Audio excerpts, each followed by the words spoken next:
The opinions expressed on this show do not necessarily reflect those of the Barber's Chat Network, our great partners at H&B Media, or any of our media peers. We're just five idiots who love sports and love to talk shit. If you're offended easily, then this show isn't for you. And for those of you who aren't offended easily, sit back, relax, and enjoy the show. Remember, it's only entertainment.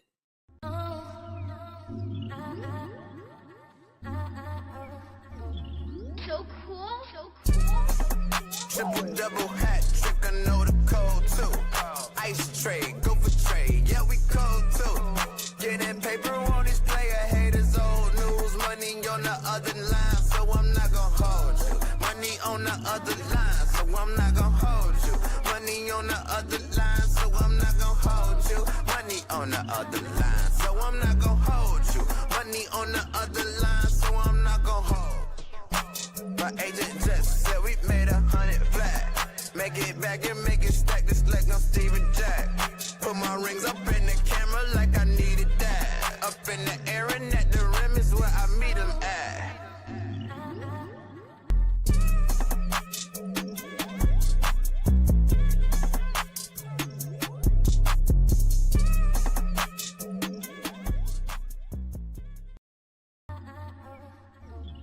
So cool.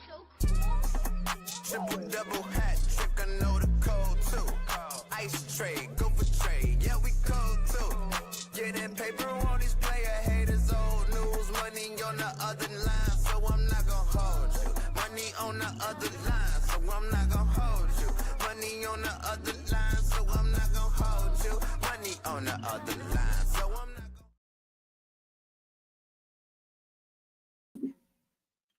What's going on, ladies and gentlemen? Welcome back to another edition of I'm Not Gonna Hold You, man. It is Monday, May 19th, 2025.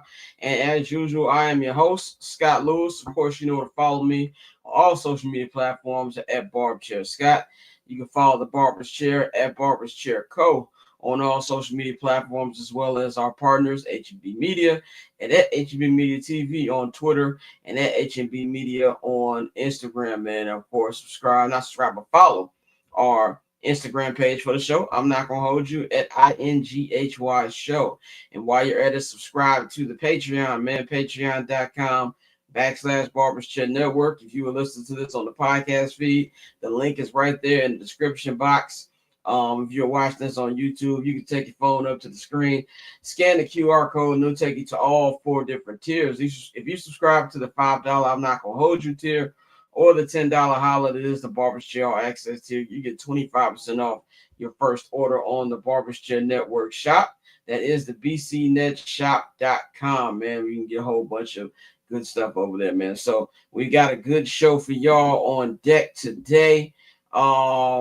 We got the homie Shakeia Taylor joining us in just a minute. Of course, Pavy will be joining us. Tosin will be joining us. So we've got a nice show on deck right now. I don't know if Bang's ready to be brought in. He's doing something in the background right now, but if not, I'm just gonna continue. But anyway, got a lot of stuff to talk about today. We're gonna talk about the NBA Conference Finals. We're gonna talk about some soccer for soccer for dummies. Got a whole bunch of stuff to go on, man. But we are in the Final Four of the NBA season. I don't even think it really hit me until a couple days ago. Well, not a couple days ago, this weekend, when it really wasn't no basketball on. And that was a weird feeling. Like I was just waiting for a game. Only game that came on was Game 7 last night, and that game honestly was buns. I turned that off very, very quickly, saying what that score was, man. So we're going to talk about all that in just a minute. Shout out to everybody who's been tuning in with all our coverage. I will be at Hallis Hall on Wednesday. OTA start tomorrow. Media, for some reason, is only allowed once a week doing OTA. So I'll be there next couple weeks. We got OTAs next 2 weeks. Got mandatory mini camp the week after that. And then they got like one more practice before they go on their little mini summer vacation for like 6 weeks before we got the new season starting, man. So yeah, man. Big show on deck going on, man. For those of you who don't know, Barber's Chair Network is welcome. Starts playing Tane show to the show, so we'll talk to Tosin about that later on about that. But right now, we're going to bring in our first guest for the afternoon. We've got a friend of the program and writer for the Athletic NBA coverage, our homie Shakeia Taylor. You can follow her at Curly Fro on Twitter. How you feeling, my friend? I'm great. How are you? Doing pretty good, pretty good. Glad to have you back. We haven't had you back on since our holiday special back in December, and that's when you just started the gig. So how's it been the first 5-6 months on the job? It's been super fun. It's been super fun. I've been, as you know, but other people may not, I've been embedded with the Pacers since about mid-March. And it's been it's been wild. Like from, game winning shots to people being upset about, anything and everything. It's been a doozy. What's been the things? I know you've been doing this media thing for a minute. What's been the thing that's kind of like stood out to you as far as like following a single team and going to the games, being on the road and being in these hotels in these different cities? What's that been like? It's been interesting. First of all, I was flip-flopping time zones, right, in the first round because Milwaukee is in Central Time and Indianapolis is in Eastern Time. And it's gotten to the point where on my planner, I write what time zone I'm going to be in that day. Even though obviously my phone changes and my Apple Watch changes, but it's different for your mind being like, oh my God, I could be an hour late. I could be an hour early. It just depends. Right. That's been something interesting to deal with. Also, like as a woman on the road, there's a lot to it, right? Like I can't go get my hair done. I can't go get my nails done. So, but from a professional standpoint, it's been interesting, right? I'm around the same guys pretty much every day. So it's become like, the guys on the team are getting used to seeing me, which makes coverage a little more comfortable, right? Like I can talk to them, they can talk to me, they know what I'm about, I'm learning what they're about.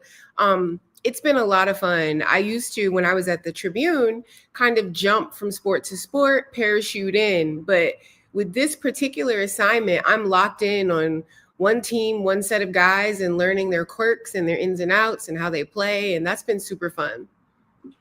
And Deb, now we have JR Bang join us. You can follow Bang at JR Bang on all social media platforms. But Shakeia, like what you were saying about like how you when you're like following the team, you have a close relationship with these players, and like they know you, they know that stuff comes in handy. And like when I was Super Bowl weekend, when they were trying to a lot of PR people were trying to grill me out of interviews. Shout out to DJ Moore for looking out. But like, oh no, I know him. I'm gonna do this interview real quick. Yeah. That stuff really helps for sure. I know with you've been doing a lot of baseball before you came in. Like when we first had you on, when you first started, you said you were interested to like really figure out what the difference was going to be. You were doing the NCAA tournament about 5-6 months in. What's the biggest difference with covering the NBA compared to being around baseball more? Well, the first difference is baseball, your day is significantly longer, or at least it feels that way, right? Like if I'm covering a game, a baseball game that starts at, we'll say 1:20, we'll use the Cubs as a great example, then I'm probably at the ballpark at like 9:30, 10 a.m. And there's a lot of like, sitting around, a lot of waiting for people to be ready. You have the clubhouse, all of that. And if a game starts at 1:20, then you got post game. I'd be out of there, I don't know, 5, 6 o'clock, depending on how fast I was moving or who was available. Basketball, on the other hand, I know what time the arena opens. It's, going to be 3 hours before the game. I know when the coaches are talking. So things move a little quicker, it feels like. And the day isn't as long. I still have my morning to myself if there's a game at night. I really love, I don't know how many other writers do, but I love the 1 p.m. NBA game. Oh yeah, those you can get out in and early. When I had them with the Clippers, I'd be home by 3 o'clock. Yeah, the 1 p.m. NBA game. By 4 o'clock, I'm like, oh, I still got the rest of the day to myself. So I would say the time is a big difference. In baseball, though, there's the access is a little different, but otherwise, I'm more concerned about the length of day. Yeah, go ahead, man. We got to hit you with the mute with the. You got to hit me with the fine. You got to hit me with the fine. But let's Whoa, that's a fine. let's talk about the Pacers for a minute. Yeah. I have given one of my employees a lot of shit when it comes to the Pacers. The Pacers are pretty much like our little brother. We've grown up seeing Reggie Miller, and we got the Malice in the Palace and all of that. And this seems like, well, it's more than seems like, this team is the closest to winning the title for the Pacers since Reggie Miller took the Pacers to the finals against LA. But it feels like they actually got a real legit chance to win. What makes this team so special? First, I think it's their depth, right? Like, you are looking at a team who runs 11 deep. Most teams in the playoffs, they shorten the bench, right? They go 7. That's at least what the Knicks are doing. They run 7. The Pacers are deep. They are a very deep team, and every player on the team that I have spoken to or I have been around in the last few weeks, they all have the same mentality. They are very hungry. They play the same. They like to hustle. They like to play fast. You know, they love those fast breaks. They are a team who believes that they can wear you down, that they're going to just gas you. And then they also can create their shots, right? Like, I think they're so interesting because they score by committee. So most of the time when they win, you see that they have 6, 7 guys in double figures. They even had 7 guys average double figures for the regular season. That's a huge deal. The deeper you go into the playoffs, being able to get scoring off your bench. And when you got guys who are able to come off the bench and pop a corner 3, like that's going to be important, especially as the series gets longer and the team is able to get rest. I think that's going to be a major factor is, again, the depth, because you can put TJ McConnell, who is a veteran point guard, out there, and he's going to be pesky, and Tyrese Halliburton can be sitting getting rest. Like, you know, I don't know what the rest versus rust thing is going to look like in this first game, but I know like that is one of the most important parts is like they get rest and they're deep. Yeah, Hey, go ahead, man. Real quick, Scott. A follow up to that question. For a lot of people that might not necessarily know about the Pacers, really their first time watching this, outside of seeing Tyrese Halliburton either on the court or in a wrestling ring, who would you say would be the X factor in this series versus the Knicks for the Pacers? Like, who is that person that needs to get off in order for them to win? So when I did this for work, I think I put that the X factor was actually the depth. So here I'll give a different answer. I think player-wise, I would look at either Andrew Nembhard or Aaron Nesmith, right? Like defensively, they're both going to be incredibly important because it'll be a game of matchups. How well do they match up with the Knicks, and how well do they keep them from finding their shot? Anyone who's watched any Knicks game knows that it takes them a little bit to get their shots. So yeah, exactly. So like defense for the Pacers is going to be huge, and I think Nembhard and Nesmith are the 2 guys to look for, especially if one or both of them goes off on either end of the court. Now, this series here is me as a long-suffering Bulls fan who Adam Silver doesn't care about, obviously. The thing about it to me that stands out is that these are 2 teams that I don't want to win. Like, I had to sign. I just hope everybody loses. That's me. It's like I don't want the Pacers to go to the NBA Finals, and I don't really have anything personal against the Knicks. They just have a very loud fan base, and I have too many New York friends that I don't want to see them prosper. But you got the story here going on, and if Jalen Brunson gets all the love, and rightfully so, Tyrese Halliburton is hated for like whatever reason, I don't know. And they had the vote where they picked him most overrated. I know LeBron tweeted, he said overrated there. I'm like, well, LeBron, you just tweet, just let me know you and people who voted for him. But what has been the perception like outside of like people who don't like Tyrese Halliburton for whatever reason? Like, what does the locker room feel about Tyrese? And this is a big moment for him to actually get to the NBA Finals. What do you think this whole series will mean for him?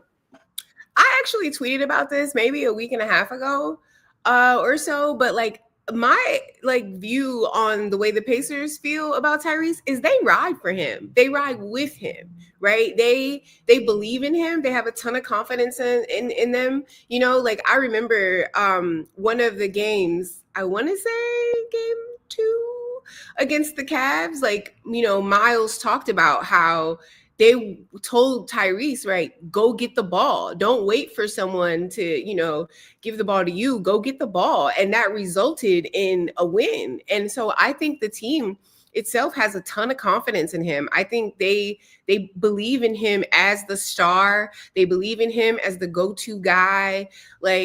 Also, he shares the ball so well, right? He talks about that. He's kind of selfless on the court. And I think his teammates love that about him. And also, again, his ability to hit a big shot when they need it is huge. I think him being so honest about what he views as things he could get better at is also important and a good example for his teammates. This is the guy, and he's saying he has areas he can improve. The fan base, for what I can tell, they love him. They love him. He loves them back. He seems to enjoy being in Indiana. He's a Midwest kid. So, adjusting to Indiana when you're from Oshkosh, Wisconsin, probably isn't that much of a, that big of a deal. He's close to home. So he seems pretty well liked to me. And I have been joking about the whole, the overrated responses from the survey. I'm like, I think what it is if you got a guy like that beating you, right? He's into wrestling, and he posts what he come off corny. Yeah, people might view him that way. So it's damn. Not only does he get to be what they view as corny, but he whooped them. I think that's probably the root of it. Who wants to get beat by that? Right. Hey, Exactly. I told you they only named him overrated because he lame to them. If he was a part of the cool kids, he would have never been called overrated. But they just don't like him. They feel he's lame. I don't think it has anything to do with on the court stuff. People always say, I've seen the talk, right? I've seen the chatter. He's a front runner because he doesn't talk trash when he's down. And I don't know, gang. I've been at some games, and he don't strike me that way. He come off like somebody talk, and I think that's why they don't like him. And even and Knicks fans too. And I think that's perfect segue into the actual series thing, because we're both massive football fans, and we know the rivalries that are in football. And the NBA, one of the things that they get crucified for lately is there's no rivalries. Well, you're getting one of the rivalries of rivalries here with the Knicks and the Pacers. It's great for the NBA that these two teams played last year. And the last time these two teams were in the Eastern Conference Finals playing each other was the last time the Knicks even had a shot. So you got that storyline here. You got the little wrestling factor in there. WWE's already been gassing up. But to you, who do you think should be looked at as a favorite? We know the Knicks have home court advantage. They just knocked out the world champions. But I still kind of feel no matter what Indiana's been doing, that they're being slept on right now. And everybody just Knicks. They are absolutely overlooked, right? I've written about it. I think I've written about it at least 3 times now. People keep overlooking them. They weren't even favored in a single game against the Cavaliers, and the Pacers were at full strength. Even the games where we knew that there were important Cavalier players injured, the Pacers were not favored. And I personally think that may be to their advantage a little bit, right? They don't have to go out and play with this pressure on their shoulders, because to them, it's you don't believe anyway. We can just go out, be hungry, prove you wrong, right? Because that's been 2 series in a row now. I picked them to beat the Bucks when other people were no, the Bucks, Giannis is healthy. And look, Giannis is absolutely going to get his. And he got 30 a game, but they also lost that series. So I think people are discounting the Pacers quite a bit. I also think there's a lot of unnecessary conversation about market size from fans. Oh, it happens every year with the NBA. Yeah. I just don't understand why you care. It doesn't impact a fan's wallet. It doesn't impact anything. And to me, that should be the kind of team you want to see, because it expands people's views of the league beyond the top tier markets or the top tier teams, those marquee names. So I think the Pacers take it in stride. You know, I would say it seems like Rick Carlisle even uses that as an advantage. Like, hey, we're underdogs. They don't want to see us win. So we're going to go out and do our thing. Now, I don't know if you put your picks out yet, so I don't know. I don't want to blow whatever exclusive you might have I yet. So do. we'll say that. Okay. Oh, you put them out? Yeah. Okay, so who do you got? And then the second part to this last question, I know you tweeted about this today. This is like the young nigga conference finals. Like there's nobody over 30 in this series. Like who's the lead? The YNECF, man. I didn't The quite get it YNCF. like that. The YNCF.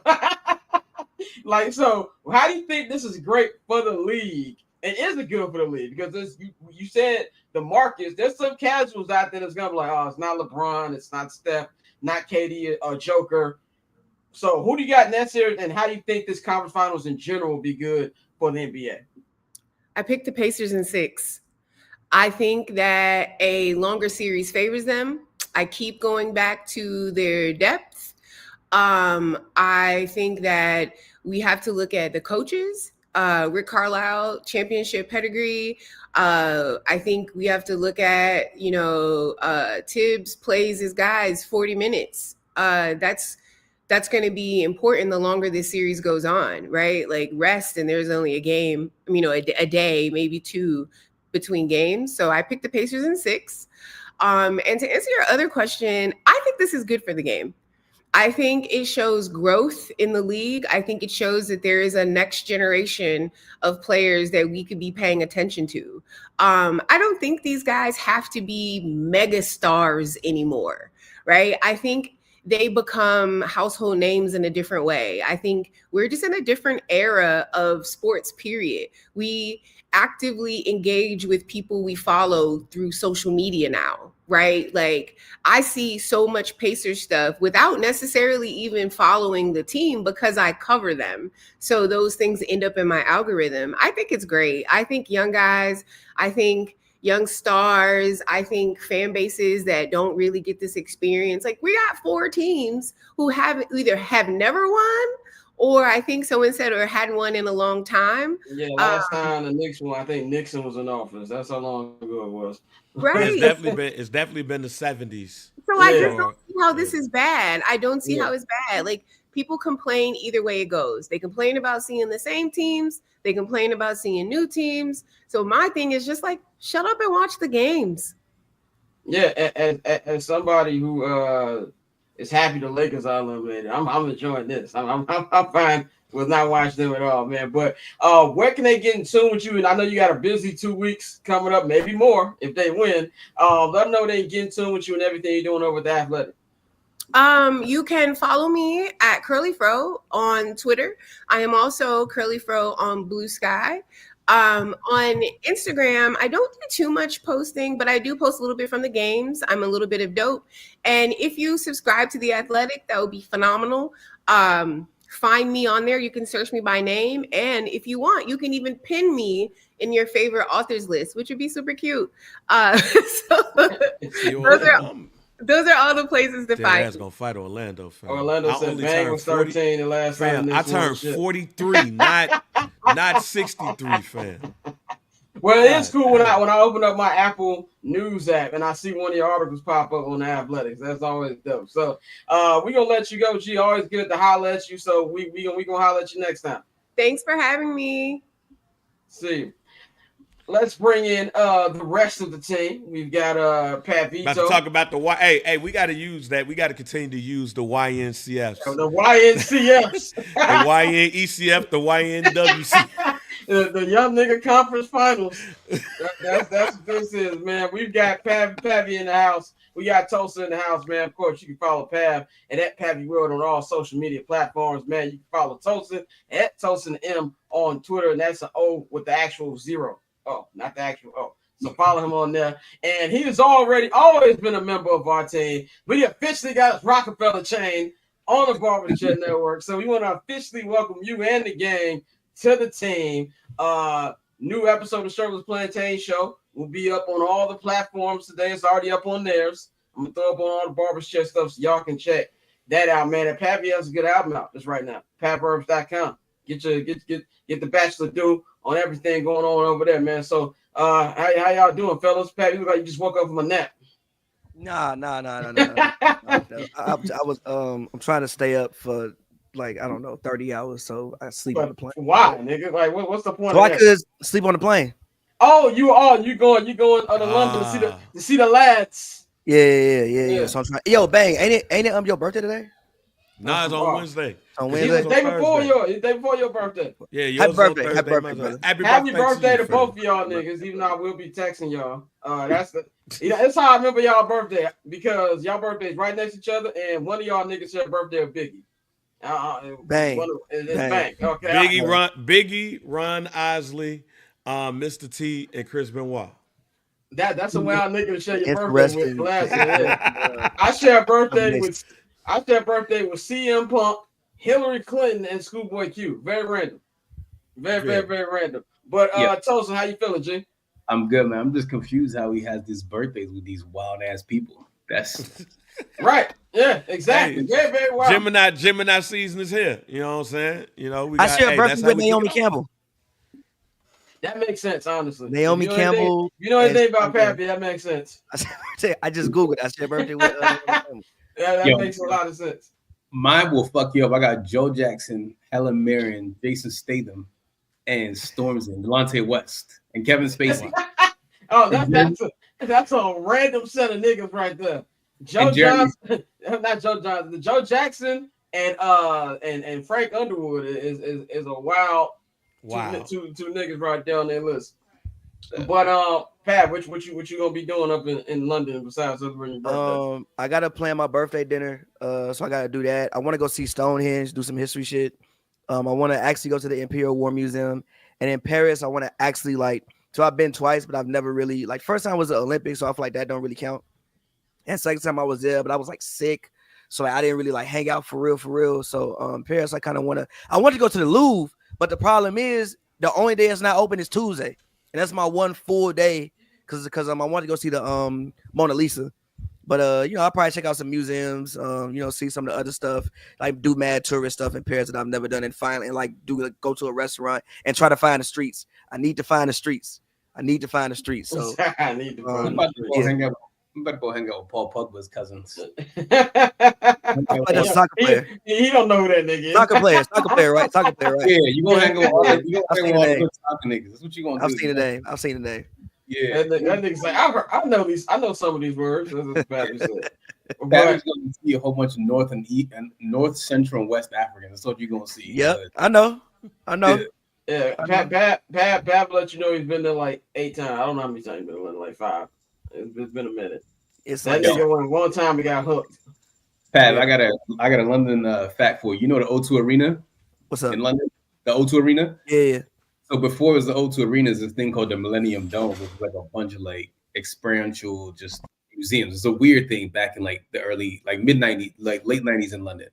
My class was one of the very few classes to go see the Millennium Dome. So I was actually there before most people ever got to see it publicly. So random ass fact about that I remember from living in London was going to Millennium Dome. That shit was crazy at 9 years old. I didn't know you lived in London. I was born and raised there, 11 years. Did not know that. Shout out to Fire. We gotta have the more shit you know pop up on the literally the more shit. Dun, dun, dun, dun. Yeah. What neighborhood, real quick? I'm from South London, so I'm from Thamesmead, Plumstead, Woolwich, all around there. So I know you got a lot of people enjoying that Crystal Palace win this past weekend. Oh, yeah, I'm from South London. That's the win for all of us. That's the win for all of us. Yeah, I know that parade gonna look cracking. It's 146 years with no championship. It's crazy. So that's gonna be 140. I thought the nigga who said that was tripping. I was like 146. No, I was like that's impossible. But yeah, they definitely gonna be going up and down. So we're gonna be talking about that on Soccer for Dummies in the second hour, man. But let's talk about the YNCF, the Young Nigga Conference Finals. We got the oldest player in these 2 series between the best players is Mr. Jalen Brunson at a young 28 years old. I am currently 8 years, going on 9 years old. Y'all not the oldest? No, I'm talking about the stars. Come on, you can't do this to Siakam, bro. No, I'm talking about if you putting together a poster and you're advertised. You can only put 2 people on there. You're gonna put these 2 on here for these conference finals. Okay, all right. For the West Conference, you're gonna put Anthony Edwards and you're gonna put Shea. I'm not saying he's not a star. I'm just saying, like, for you do the commercial, you can always tell, even with the NFL, like until we got Caleb, they used to always put a linebacker on the promo. It was like dun, dun, dun, dun, dun, dun. You'll see Lamar Jackson, but it's Khalil Mack. Like, yeah. Now they start putting so that's what I'm saying. And we're going on people who will be on the poster. It's Jalen Brunson is the oldest. Jalen Brunson's 28. Y'all laughing, but the first time I saw Caleb on the ad, I was happy. A part of me felt joy. I was like, I've never had this before. This nigga is using nose tackles on this poster. When Justin got drafted, first Bears Packers, it was Aaron Rodgers, and then they threw like Jalen Johnson on there or something. They didn't even put Justin. I was just about to say it went from linebacker to Jalen Johnson. Yeah, exactly. Went to the corner because we didn't have no linebackers at the time. No, it was Roquan. That was Roquan. That's what it was. Oh yeah, Roquan. I forgot about Roquan. Roquan was the promoter for a long time. Now they put Caleb on there. Man. But anyway, this is the YNCF, man. Like we were just talking to Shakeia. She gave us the nice insider's perspective from her, covering the Pacers. But to me, man, we're gonna talk about whether this is good or not for the NBA. It really feels like the dynasty era is over. This is gonna be the first time in the 70-plus history of the NBA that we're gonna have 7 different NBA champions. No back-to-backs since the 2018 Warriors. We have not had a three-peat in 23 years. And if it does happen, it's going to be another 26 years since Kobe and Shaq did. And to me, it shows the difference how the league is, but also at the same time, it makes it look even more impressive for what Kobe and Shaq did or what for Mike and Scotty did. And, even if you want to go back to, Bill Russell in them. It makes it more impressive. But also just shows you're in a new era. Because remember, Pat, we always be talking about the 70s was parity. This is a level of parity we've never seen before. I do think that it's good for the league because you got 4 bright superstars who they at least they're marketable. Now, I think obvious the guy who should be, we talked this on Friday, who they're gonna force into the spotlight is gonna be Anthony Edwards, no matter how much you don't want to do it. But I think he has the most personality out of the 4. Has the most commercials, obviously. Does Jalen Brunson have any commercials? If I haven't seen it, I haven't. Yeah, he got that Villanova one. Yeah, that Villanova one. You got that Villanova one. Shea got that annoying commercial that comes on every 2 minutes with him, Chet and Jay Will. Said Hester make a poster. No, it was all Urlacher.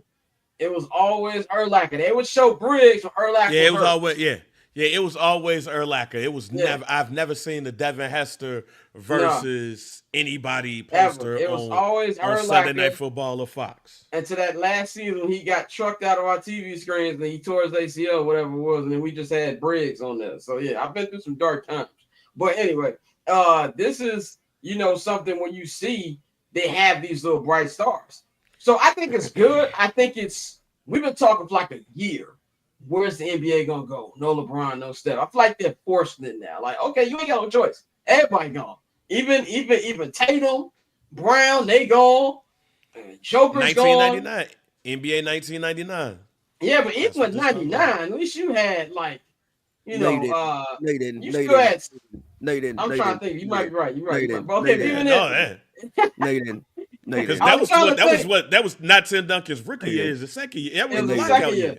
Yeah, that was a lockout year. So they were trying to figure that shit out. I watched one game of that finals.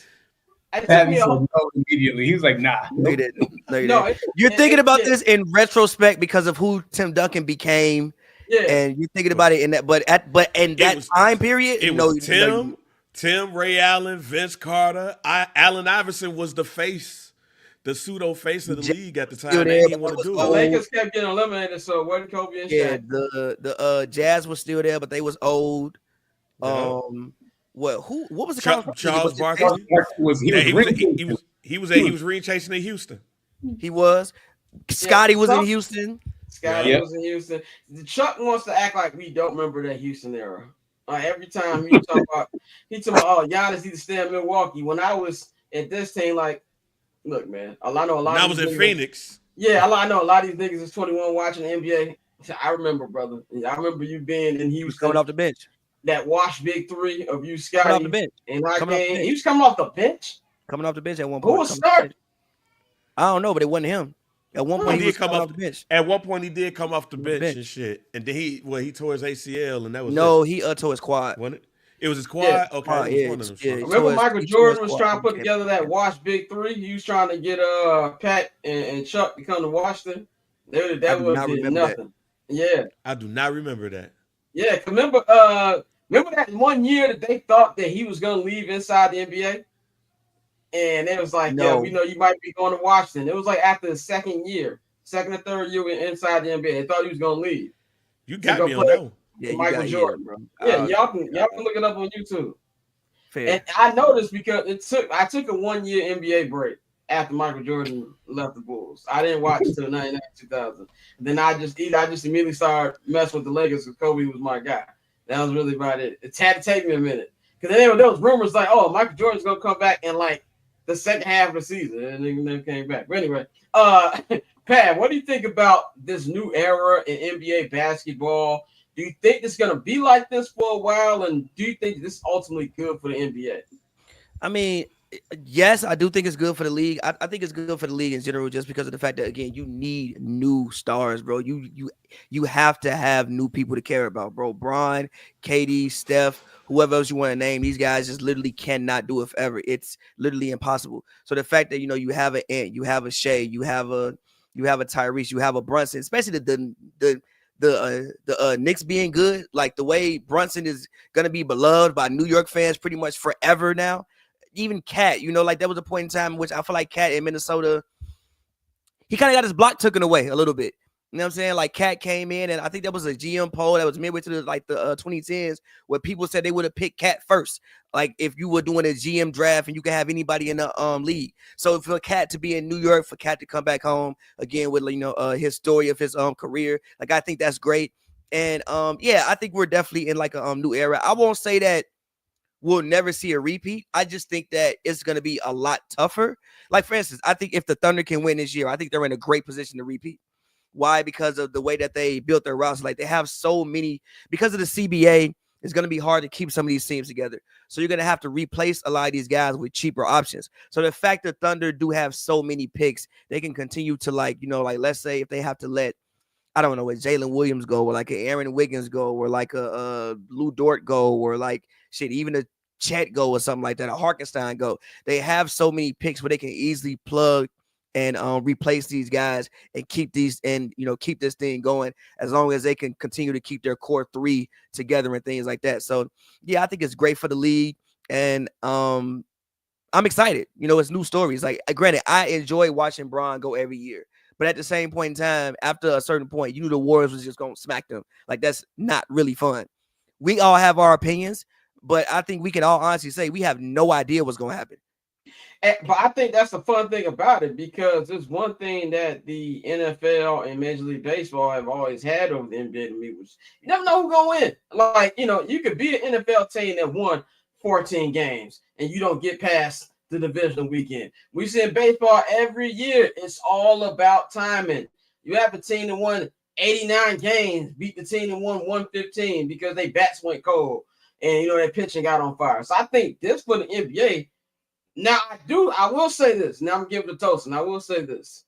Even though I'm on record saying I am a big city elitist, as much as I don't want to see the Knicks in the finals, and we're going to get to that in a second, I feel like you kind of need them in the finals. Like, you need that in that New York market. I'll be real. I just want to say this real quick.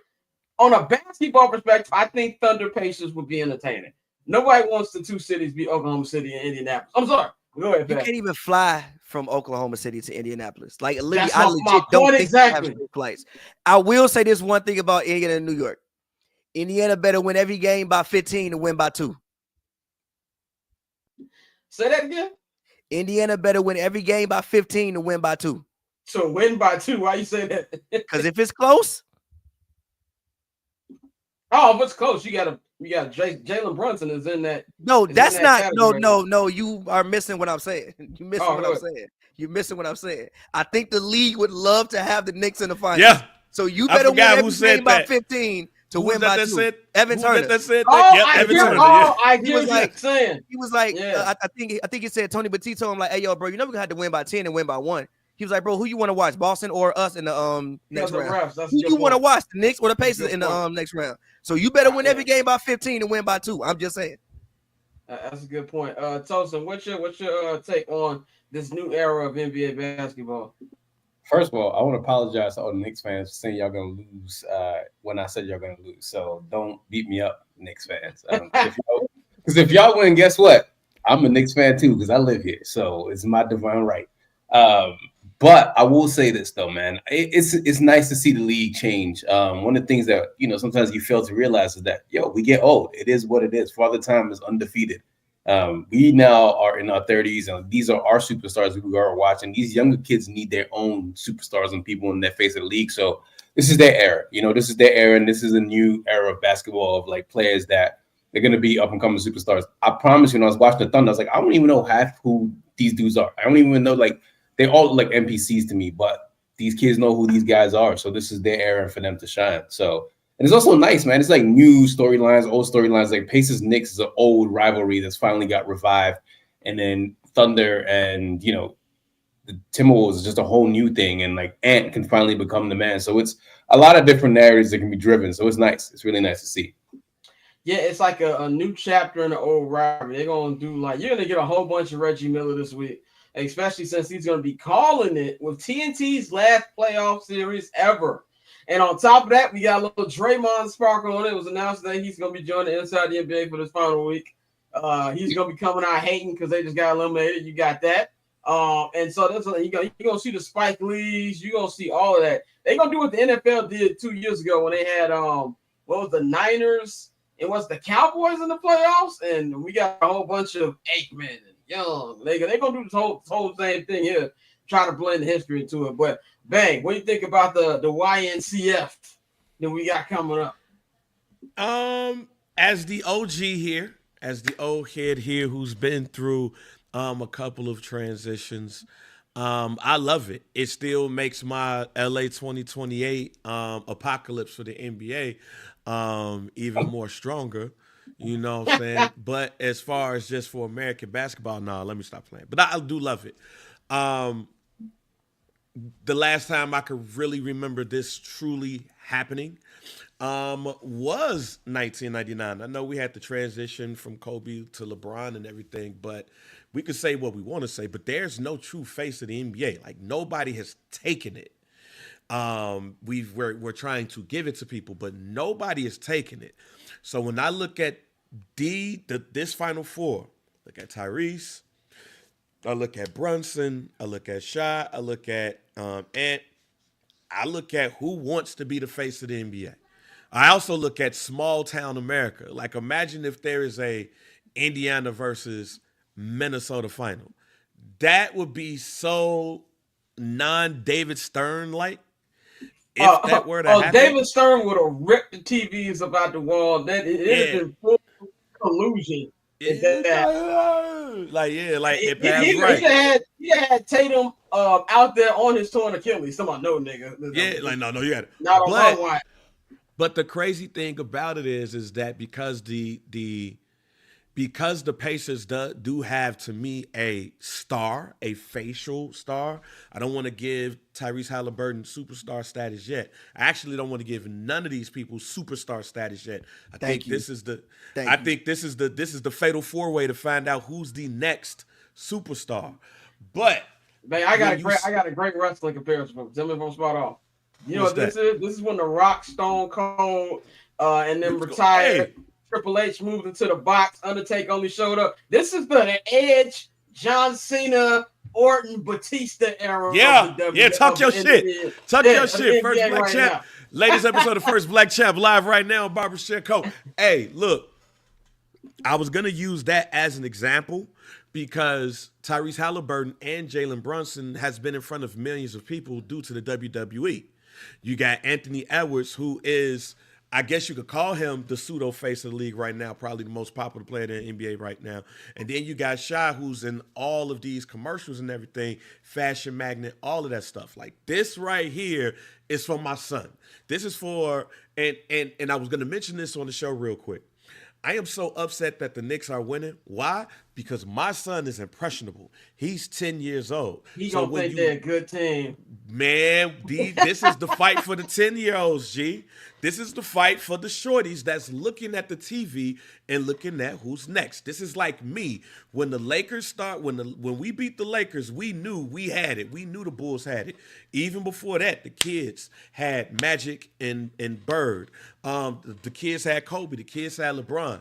This is also the fight for them. So if I'm Adam Silver, I'm looking at this like, I kind of don't care if this is a small town team that's going to win it or not.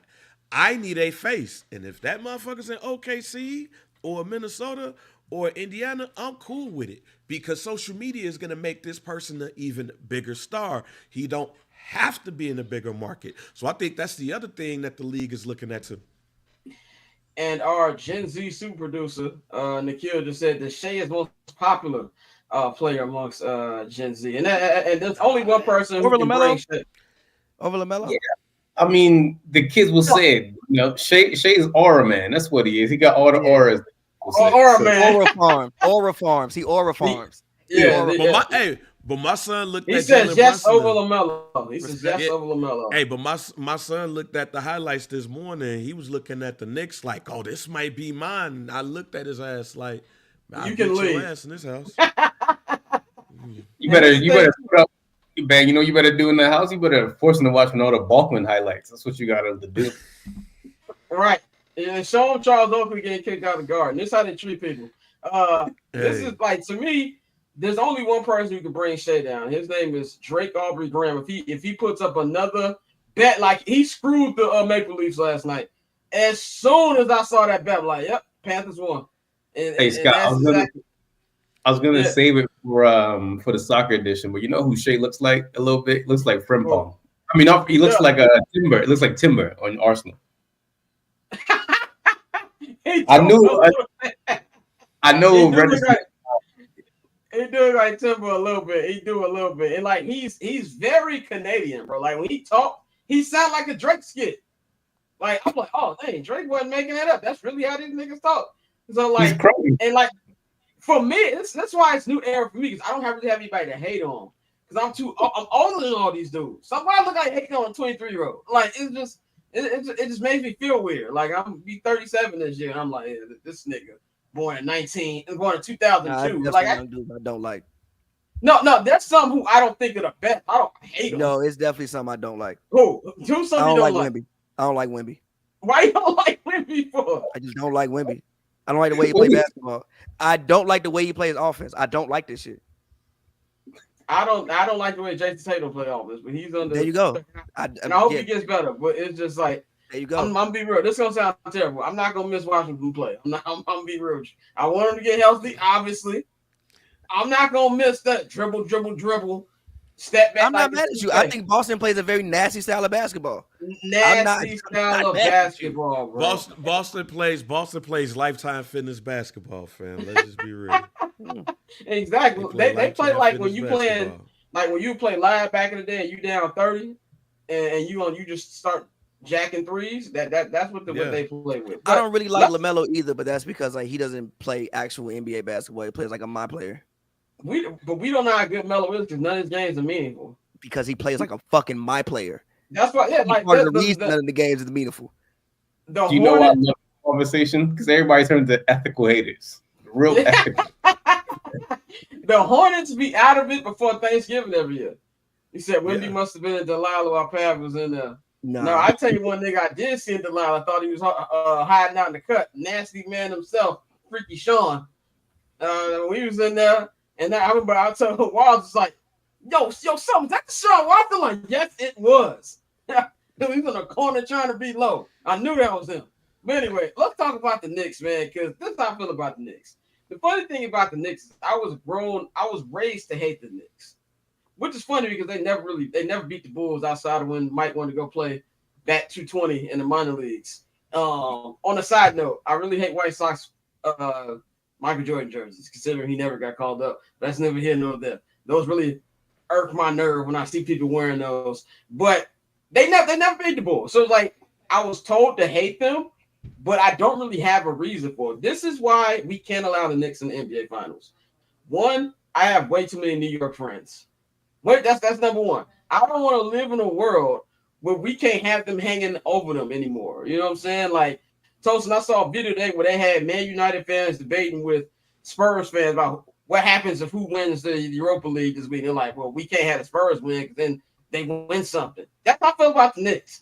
Like, they can't win anything. We have to keep them in that Knicks lovable loser, bent. Like, the Cub fans, have you talked to a Cub fan post 2016? Oh, my God. They think they're the Yankees. We can't have that in basketball. So, and you see them, I'm not a sports fan fun police because I believe sports, as a sports fan, you're unhappy 90% of the time.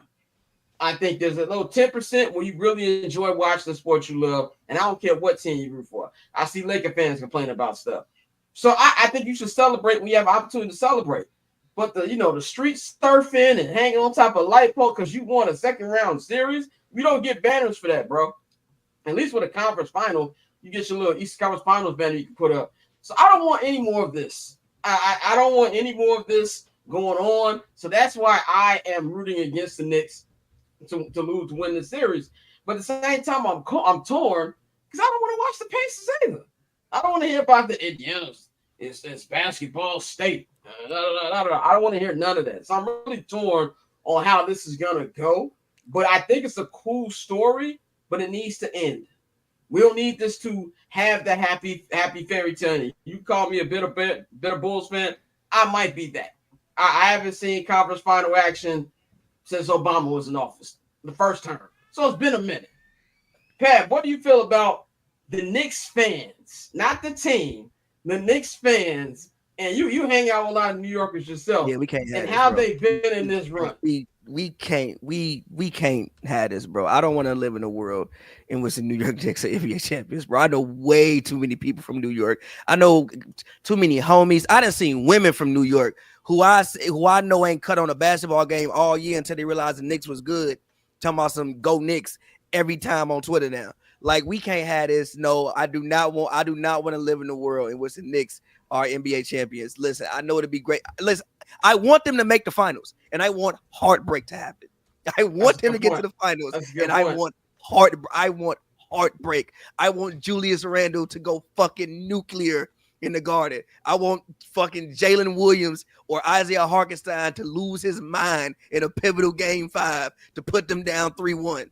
Pivotal game 5, Julius Randle corner 3 for the win. Oh my God! Feed it to me. Inject it in my veins. I might collapse. That's what I want to happen. So yeah, I don't want to live in a world with the Knicks in the finals. Like, just no. Damien, this is actually a perfect comparison right here. You see this Sox fans back to play with a cornfield game. And you said that PCA was going to be MVP over anybody else breathing in the National League. Stop it. Anyway, Damien said Knicks win the title be like NFC East team seeing Eagles. Yeah. Have you seen how Eagles fans carry themselves post 2017? It's ridiculous. Can you blame them? I get it. No, trust me. If the Bears ever win one, oh my God, you're gonna have to assassinate me. All right, not just kill, assassinate. That's how arrogant I'm gonna be. So I get it from that level. But when I might not even make it to the arrogance. I'm gonna be so drunk. No, that's night one. Night one, I'm gonna cry. I'm gonna drink. I'm gonna be excited. That's what I said. I might not even make it. I might run outside and get hit by something. That's how excited. After I get bailed out of jail, the next morning when I wake up, I'm gonna be like Dan Le Batard when they got the big 3 in Miami. It's gonna be same night the house. It's gonna be 5 hours of just me yelling. If that ever happens. Incredible rant, by the way. Gangster Pimp Don Pat Riley. Godfather. That was a classic rant. But Tosin, you're in the middle of all of this. Tell me what it's been like watching this since it's going on, and where can it go if they do win this series? Listen, it's almost summertime in New York. Okay, that's the first thing I got to say. It's the wildest place to be in the summertime. Second of all, if the Knicks ever win, I'm going to find me a Latrell Sprewell jersey and lie like shit and say I've been a long Knicks fan because ain't shit gonna be done in the city but partying, and I'm about to be outside with everybody else because nigga, where is the party? That's all I like. I'm just a neutral observer. Like Knicks lose, I'm happy. Knicks win, I'm happy because I'm about to be the biggest hater if they lose, and if they win, I'm the biggest Knicks fan ever. So I can't lose. Bro, I respect that very much. And Nikhil says he's moving if it happens. And that's why I respect you, man. Like I didn't start watching hockey till the Blackhawks won. I was at the 2013 parade, moving like I've been a fan since Jeremy Roenick. I was drinking rum at 7:30 in the morning. Bro, I never forget when they won and we pushed the banners in the street. Oh yeah, we was in really. I forgot we in the street. And then we started yelling Detroit sucks in the middle of the Probably street. did. Yeah, that was a great time. Yeah. I'm a shameless sports person because if Man United wins on Wednesday, guess what I'm about to do? I'm about to go buy a round of drinks for somebody at the bar. That's what I'm doing. Yes. We all get fucked up. Because it will save y'all season and make you forget that you were hovering around the relegation line. Not even that. Like your team wins anything, I'm celebrating no matter what it is. It could be big or small. I'm celebrating. So I was the biggest Chicago Sky fan for like a month in 2021. If I was in the city, I'd have went to the parade. I am shameless when it comes to that. So let one of my actual teams win. Yeah, watch how that goes. But bang, what do you feel about the Knicks fan show that's been going on this whole playoff round? That shit getting on my nerves, but I'm jealous at the same goddamn time because I know me. That's what I think it is for me. Jealousy. Yeah. It's getting on my nerves, but it's like it's some shit that I'm like, all right, fam. Like they ain't had to do the shit with the dude with the Pacers jersey. Like, yeah, that's did. going too far. Nah. Wait a minute. Who was invited? Tyrese Halliburton to Game 3 and Game 4. He'll be sitting courtside. He announced on magazine. They had to do that shit, but I know me and my homies would have probably did worse. Like we've done worse for less. So yeah, like I'm jealous. I'm really jealous at Knicks fans right now. The fact Knicks in 4, Knicks in 5, Knicks in 6. The fact that they turning up and that thing literally after every game. I want to do that. I want to be able to do that for any team. Like I remember how I was. Look, I know how I would act if the Bears got anywhere near the Super Bowl at the age I am now. Because when they won in that monsoon, I lost my voice. I got sick. By the way, that was week 1, by the way. That week 1. I was on live talking shit.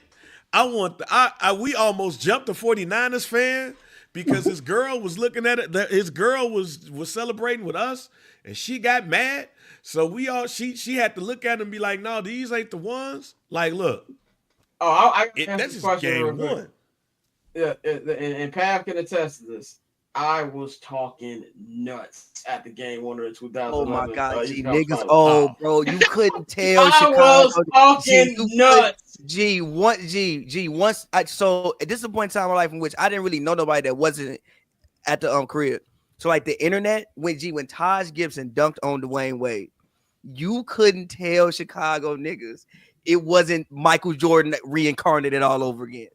Bro, we won that game by like 30 times. Dunk on D Wade. I was in the hundreds at my cousin's house. We had a barbecue. I was like, finals, nigga. Like I'm already thinking about, all right, I'm thinking about the Dallas matchup, boy. Bro, you couldn't tell niggas. I'll go one better. When we lost Game 5, shouts out to Sean Keys. Sean Keys got me some tickets. I had dropped my. I almost called somebody at the game. right. They went on a 15-0 run in like 2 minutes. Yeah, wait a minute. My then girlfriend, now wife, I had dropped her off, and then I was like, I wrapped around real quick. Was like, yo, we got tickets to the game. We went to the game. We're still dating at the time. When they went on that run, I looked at everybody and was like, yo, I think we're about to lose. And LeBron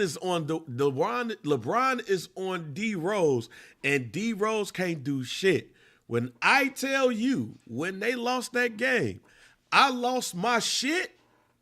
I lost everything.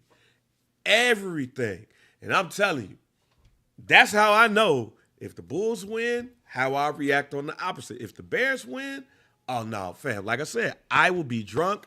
Just make sure I'm in the house. because I am running all around my neighborhood. I am getting arrested for public drunkenness and disorderly conduct. I might cuss somebody out, smack somebody in the face, and still celebrate at the same time. And you know what? If I go to jail that night, if I go to Joliet jail, I don't care. You won. I already know. Look, if I'm covering the Bears, if this happens, I'm lose my credentials. I'm think I'm part of the team. I'm not asking no questions in the locker. I'm gonna ask for a t-shirt, nigga. I'm like, I earned this more than y'all did. Like, was y'all there when Cade McNown was throwing passes? No, y'all weren't. So from that perspective, I get Knicks fans. I really, really understand like the plight of a downtrodden franchise. I get that. I'm being a hater right now because I see all the fun they having, and I'm over here playing for some white boy to drop into our lap as a draft pick, who's probably wouldn't be that good with us anyway. That's just how it goes. So And Orlando's right. Hey, if the Bears win the Super Bowl, if I'm around some white people, I'm doing what they doing. Easily. Yeah. Like, look, I told Pat, me and Thomas got a bet right now. I told him I'm smoking weed with him. I ain't never smoked weed a day in my life. It's happening that day. Like everything I said I'm doing, bro. From that perspective. I'm not doing crack though. I'm not touching crack. No, I'm not gonna do that. I want to actually enjoy the Super That's Bowl. cowards. Go for it. Go for it. That's fine. He said, "Go all the way." What did he say? Crack is whack.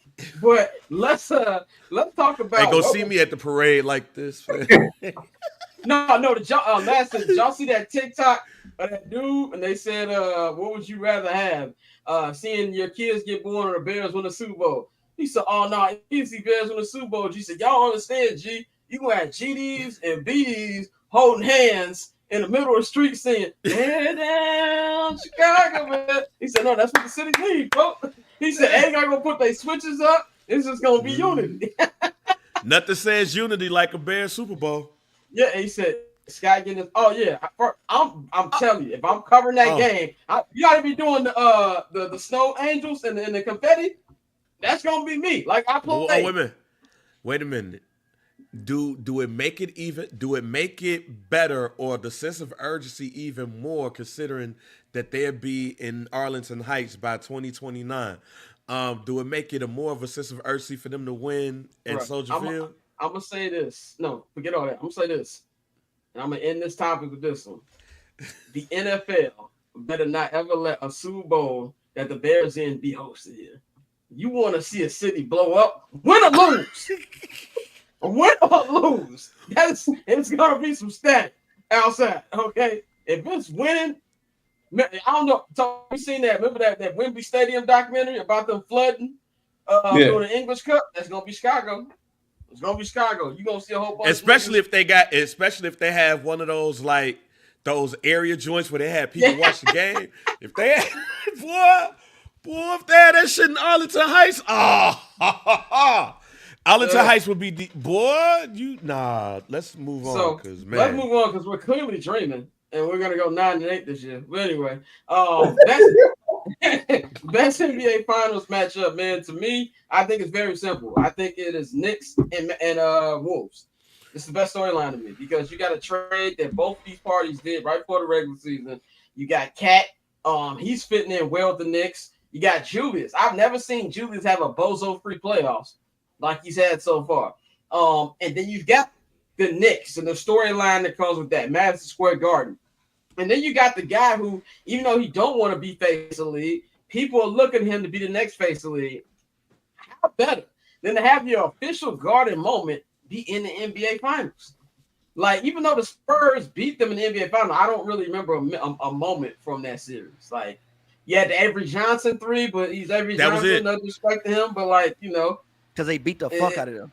Yeah. That too. But even with a 5-game series, there's all I usually gotta do is pat the ball to D-Rob. All I gotta do is pat the ball to D-Rob. Yeah. Even in a 5-game series, there's usually a moment that you remember. Like the Lakers Pacers should have been a 5-game series. I remember Shaq being fouled out in Game 4, and Kobe like, "I got it," and that was like a first big real Kobe moment because he was airballing them shots in Utah. So that really wasn't enough here for Anthony Edwards to have his mark in Madison Square Garden in NBA Finals. That to me is easy the best. Second, still involves the Knicks. OKC. That to me the only ones. Even though I'm rooting for the Pacers to win, no Pacers option is entertaining to me. That's just me. Pat, what to you was the most entertaining finals matchup to you? I mean, yeah, you said it. Wolves, Knicks, just based off of the fact that they made that trade in the offseason. And I think we could say at this point it's probably the most even trade in the history of the league. Yep. Like I know people, yeah, like people was like, oh, they got Randall, like they took a step back. Well, clearly they didn't take a step back. They right now in the conference finals in the same position that they were in, and Cat is having a rebirth, and Randall is having a rebirth, right? Like I think that he gave both squads what they need, right? Like I think Randall, Cat, sometimes you got to get Cat involved, right? Like sometimes the Minnesota Cat would just get lost, and like even sometimes with the Knicks, right? Like you have to get Cat involved. Cat will go a whole quarter and not take a shot. There will never be a time when Julius Randle is on the court that he won't take a shot for a whole quarter. Randle gonna shoot that motherfucker. Cat, sometimes you got to get him involved, but again, I think it gave every team what they need, right? Because with the Knicks, you have Brunson Brunson can obviously create his own shot. Mikal can create his own shot. OG can create his own shot. You have a bunch of guys who can create their own shots. When you look at the Timberwolves, outside of Ant, consistently, who else can create their own shot? Nas Reed. Consistently. You probably not throw Jaden McDaniels in there right now. Consistently? Yeah, Jaden McDaniels been consistent in these playoffs. That's right. Okay. That's right. Because like outside of Ant, you really only got Randall. So you need what Randall does. And also Randall has been defending. Forget his offense. I ain't never seen him guard like this. Like, and then offensively, he almost put Draymond into retirement. The shit that he was doing to him. Yeah, Draymond looking old, bro. The shit that he was doing to him, he always put him in. So like, I think that's obviously the biggest matchup, the biggest story. Obviously, I would love to see the Thunder in the finals. I think the Thunder, they go 10 deep. I think with the Thunder, like we love Shea, but I think the Thunder is Thunder and Pacers. Obviously, I think Shea is a better player than Tyrese Halliburton. But I think the way that their teams are constructed is more of a full team effort. Like both of those teams go, 8, 9, 10 deep. Even if you look at the Denver series, like Jalen Williams, the other Jalen Williams, who had a huge impact earlier in the season or World Series. I don't even think he played in Game 7. Like I don't think he got. No, I ain't seen him. You talking about Asian Dude Dennis? Yes, him. I don't even think he played in Game 7. Isaiah Joe, who during the season sometimes would start.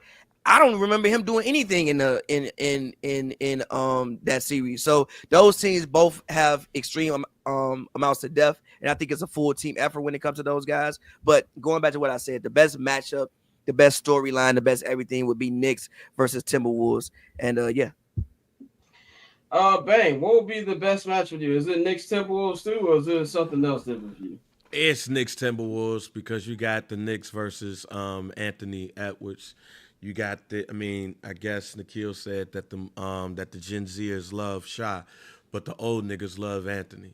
So this is the old niggas getting who they want in the finals, versus the number one market in the United States in the world, which is New York. Nothing gets bigger than Madison Square Garden in the finals. So you get that, and you get Ant-Man up in there. Nah, you don't. As much as I mess with Shy and them too, like you don't want to see Oklahoma City in the finals. No, you just don't. David Stern don't want it either. Rest the soul. Yeah, rest the soul. Tosin, you feel the same way? You think OKC final could be something entertaining or no? Knicks and Bulls is it. That's what everybody wants, and that's what everybody should get. It's the best. It's the best. You got all these different storylines in there. You got Dante versus Villanova teammates. You got, and it looks like Michael Jordan going to the Garden. So it's just a whole bunch of narratives. And then what's it called? Used to coach the Timberwolves too. Next coach used to coach the Timberwolves as well. So you got all that. Yeah, so you got all these different like narratives in there too. And also like nobody wants to see Reggie Miller happy, man. Reggie Miller don't deserve to see his team in the finals, man. Nobody want to see that at all. So no. Reggie just got.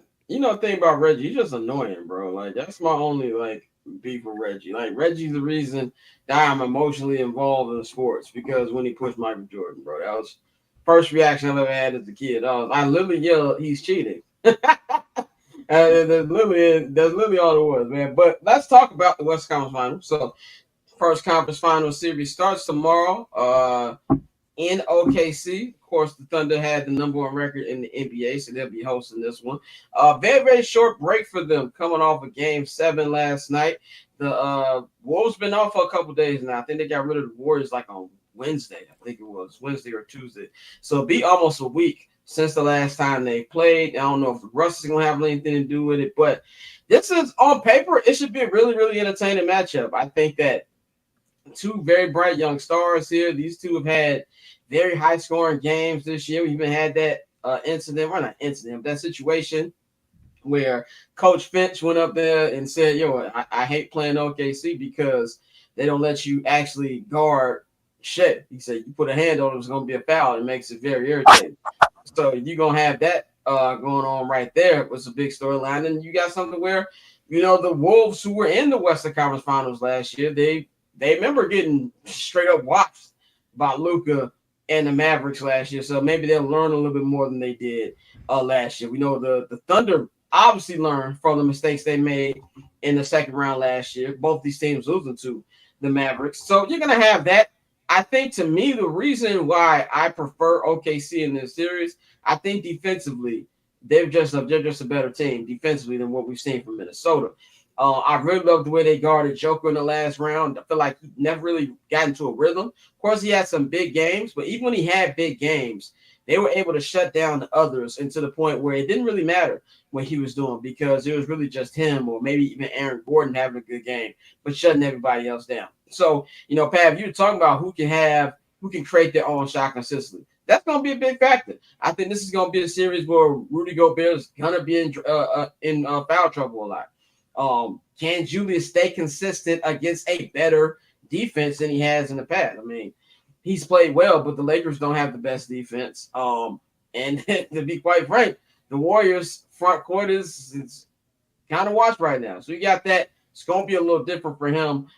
I'm going to take the OKC Thunder in 6. I really, really want Minnesota to win this series. I'll be rooting for Minnesota to win this series. But I just think defensively, they're just going to be too much for me. And I trust the OKC others more than I trust Minnesota's others right now. But I do believe that this is something where I want to see Ant play a complete series. I don't think he's done that yet. Like, he's had some really good games in the first 2 rounds, but I haven't seen a consistent series front to back. And he's going to have to do that. He can't do the stuff he was doing in the first 2 rounds. I think he's going to win this series. Because even though they won, I personally didn't like how they played in the second round. I feel like they should have been a lot better without Steph in that lineup. I know you disagree on that, but I got Thunder in 6. But it wouldn't shock me if it goes 7, but I got Thunder in 6. Pav, how you got this West Conference Finals going? I'm with you. I got Thunder in 6. I think the Thunder have been the best team in the league all season. I think that, Ant's probably going to have another tough time considering the Thunder's backcourt defense is probably their strength of their team. I think that, the wing defense, just because of the size of their team, I think Randall, it's another series where I think Randall, if Randall can have his way, I think it could be a longer, more interesting series. But yeah, I'm going Thunder. I think, like I said, I think they've been the best team all year. I think the Timberwolves, when I look at how many playable guys they have, 7, maybe. Nas Reed. After you get past their first 5, you got Nas Reed, you got Alexander Walker, and Dante. It's probably so they have 7 playable guys. I think the Thunder have 10.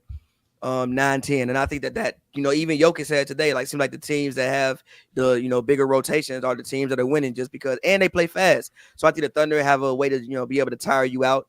So yeah, I'm going Thunder in 6. I'm going up Thunder in 6. They've been the best team all year, and they really showed me a lot against Denver. I think it was game 4 when the Nuggets went on that run in the third, and I was like, oh yeah, they're gonna be down 3-1, and they found a way to win that game and even the series up. So they showed me a lot. I feel like they really, really grew up in that series. So I'm going to Thunder.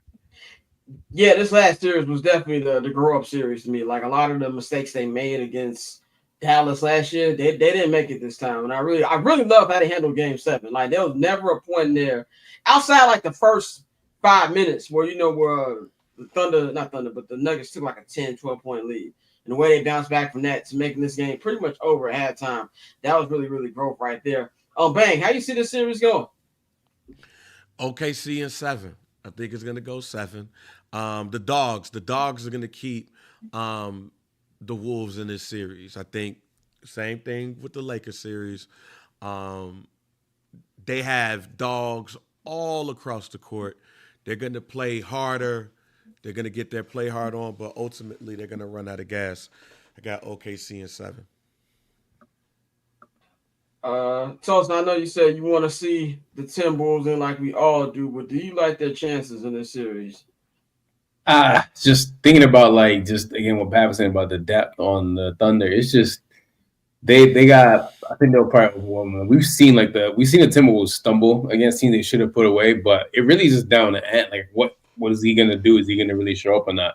But one of the cool things about this is that Shay's playing against his cousin. Nikhil's his cousin, so he's playing against his cousin. So there's that as well. So yeah, it's gonna be an interesting series because I really want to say the Timberwolves gonna win, but then I just think about it like the Thunder just got random players that show up all the time. And by the way, Luke Dort should be a free safety. That man should not be playing basketball. He should be somewhere knocking somebody's head off. He's not a basketball player at all. Also, the Timberwolves turn the ball over too much. Yes, they do. You can't do that against OKC. You can't do that against OKC. And OKC, number one in general, forces a bunch of turnovers in general. And the Timberwolves, shit. I mean, we could even go back to the Memphis Timberwolves series a few years ago when one of the worst series I've ever seen, bro. When like they lost 2 20-point leads in the same game. I've never seen that happen. So they turn the ball over. Like you absolutely positively cannot turn the ball over against this Thunder team. If they turn the ball over, we looking at 5 games. Yeah, it definitely is. And it just kind of feels like, you feel like a team when it feels like, oh, it's just their time. Feels like it's just OKC's time. And I really think the Celtics, I don't want to call them a cautionary tale because they did win the championship last year, but it also shows just how quickly things can change. So if I'm a Celtic fan right now, I'm thinking, thank God we won last year. That would be the number one thing going to my head. So if you're OKC, you didn't get a ring during the Russ and KD era, here's your opportunity right here. And this is the most open it's probably going to be. So that's why I think that. Let's go to the other conference final, the Eastern Conference final, man, with the Knicks and the Pacers. Game 1 will be at Madison Square Garden Wednesday night. This is a very interesting series. And I'm going to say the same thing about the Knicks I said about the Wolves. Even though they won their last series, I did not like the way they played. I did not like it whatsoever. I've never seen a series where a team, to me, got outplayed for 85 to 90% of the series, and they still won. And it's just nuts to me. So from that perspective, I feel like, they're not going to face the same defense. I do think Indiana's a really good defensive team, but they're not what the Celtics are. Having said all of that, Indiana, this is something that me and Pat have been talking here since we both said on our playoff preview special, not sleep on the Pacers. And I just feel like this is the Pacers' time to get to the NBA Finals. They went to the East Conference Finals last year, even though I think they got swept or lost in 5. Tyrese Halliburton was hurt. And this was something where, even though he was hurt, every series was pretty much competitive for the most part. So I think they'll be ready. They know they can beat this team because they beat them last year. They're going to accept that villain role. And I just think they're front to back, they're a better basketball team. I do believe that this, y'all know, I think the NBA is rigged. There will be some theatrics at play where, like Pav said, you got to win by 15 just to win by 2. I think there's going to be a little bit of that. But I got Pacers in 6. And I feel really, really confident about that. Not that I would be surprised if the Knicks won, but it's just too deep of a team. Miles Turner was incredible in that last series. It really feels like Pascal Siakam in year 2 is just way more comfortable with the Pacers than he was last year. And then from a coaching aspect, I love Tibbs. Tibbs is, I enjoyed the time we had him coaching the Bulls. But I think Rick Carlisle is just a way better coach. And this is where the Knicks have to protect home court. They can't allow them to come in there, even though the Knicks have not played well at Madison Square Garden in the playoffs. Both Detroit and Boston got some dubs there. I just feel like front to back, this is a better team. I'm going Pacers in 6, and I got Tyrese Halliburton will be the Eastern Conference Finals MVP. I forgot they had those things, so my West Finals MVP, will be Shea Gilgeous-Alexander. Pav, how you see this East series going? I think this is it can kind of go either way. I think Brunson's probably the best player in the series, but I think that top to bottom, the Pacers have the best team. Same situation with the Thunder, right? Like the Pacers can legitimately go, like they play 10 guys in the playoffs, which is really weird. Like you usually don't see teams playing 10 guys in the playoffs, which they do. They use their bench. So sometimes at the end of games, their guys are just fresher than them. The Knicks, how many playable players do they have? 7? Maybe 7. 7. Like obviously Mitchell Robinson has been great. Mitchell Robinson has been incredible. You got Miles McBride, and maybe you could do Precious. So maybe you got 8. Maybe you got 8 on like a good day. But the Pacers legitimately have 10. But it's tricky because like I know the Pacers beat the Cavs, but they beat a broken down Cavs team, bro. Like Darius Garland couldn't really move. Donovan Mitchell looked like he was about to down the court after every game. Evan Mobley, he missed the game. And the Knicks, yes, they did beat the Celtics, but I'm with you. Like, I don't think the Celtics should have lost. I think the Celtics losing that series was stupid, bro. We didn't know that Jaylen Brown was playing with a torn meniscus. You were up 20 in every single game besides the one Tatum actually got hurt in. You were pretty much, you won the game. Just win the game, bro. And it wasn't like you were up 20 in the first quarter. No, you were 20 in the second half. They basically came back on you in like 15 minutes. So I think both of these teams left a little something to be desired in their last series. But again, they're both in the conference finals, so they did something correct. But having said all of that, I think I'm going to go with the Pacers in like 6 games just because I think that they are the deeper team. And with how hard the Knicks are going to have to play, I think that the Pacers can kind of just run them off the court, kind of, sort of. So, and we got to remember, last year, Tyrese had a hamstring. And they still won that series in 7. Oh, he did. He's healthy this year. Now, granted, they didn't. He had a hamstring, and Mathurin was out all playoffs. Now, granted, they didn't have Cat, and OG got hurt. But OG got hurt. I think that was Julius hurt too. Julius was hurt too. Yeah. But I think OG getting hurt was a fatigue injury. It was a hamstring injury. I think it was a fatigue injury because of the way that the Pacers play basketball. So I think the Pacers win in 6. I think they eventually just find a way to run them off the court because they have more bodies. Bang, what's your prediction for Pacers and Knicks? I want to pick the Pacers for work purposes because it will bring increased streams and page views to my Indianapolis market. However, the NBA don't give a damn about my job. They don't give a damn about me. Knicks in 7. The Knicks, I just can't see a world where they don't push the Knicks in the finals. I just don't see a world in it. So as much as I want to pick the Pacers, I have to keep them out of NBA is rigged type shit.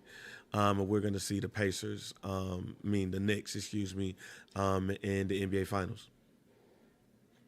I think I'm really interested to see what them games going to be like if they're close. Like, I think referees have done a really good job. They got to win by 15 and win by 2. They have to win these games, bro. They have to have it where you can't leave nothing to be desired. But I do think the NBA refs have been fair this year. Like, I feel like they've been letting them play. I don't feel like it's been that many bad calls, like compared to what it has been. Your finals but will be Thunder Pacers. Right, when you're looking at Pacers Thunder down the barrel of the 9, things might be a little different. They don't even have straight flights to Oklahoma City from Indianapolis. I'm pretty sure they don't. Tosin, how you got these conference finals going? First thing I want to say is whoever said something about Rick Carlisle, that was you, right, Scott? Yeah. Rick Carlisle is one of the most underrated coaches in any sport. I keep forgetting how long he's been in the league, and he's generally a really, really amazing coach. He's turned his team over.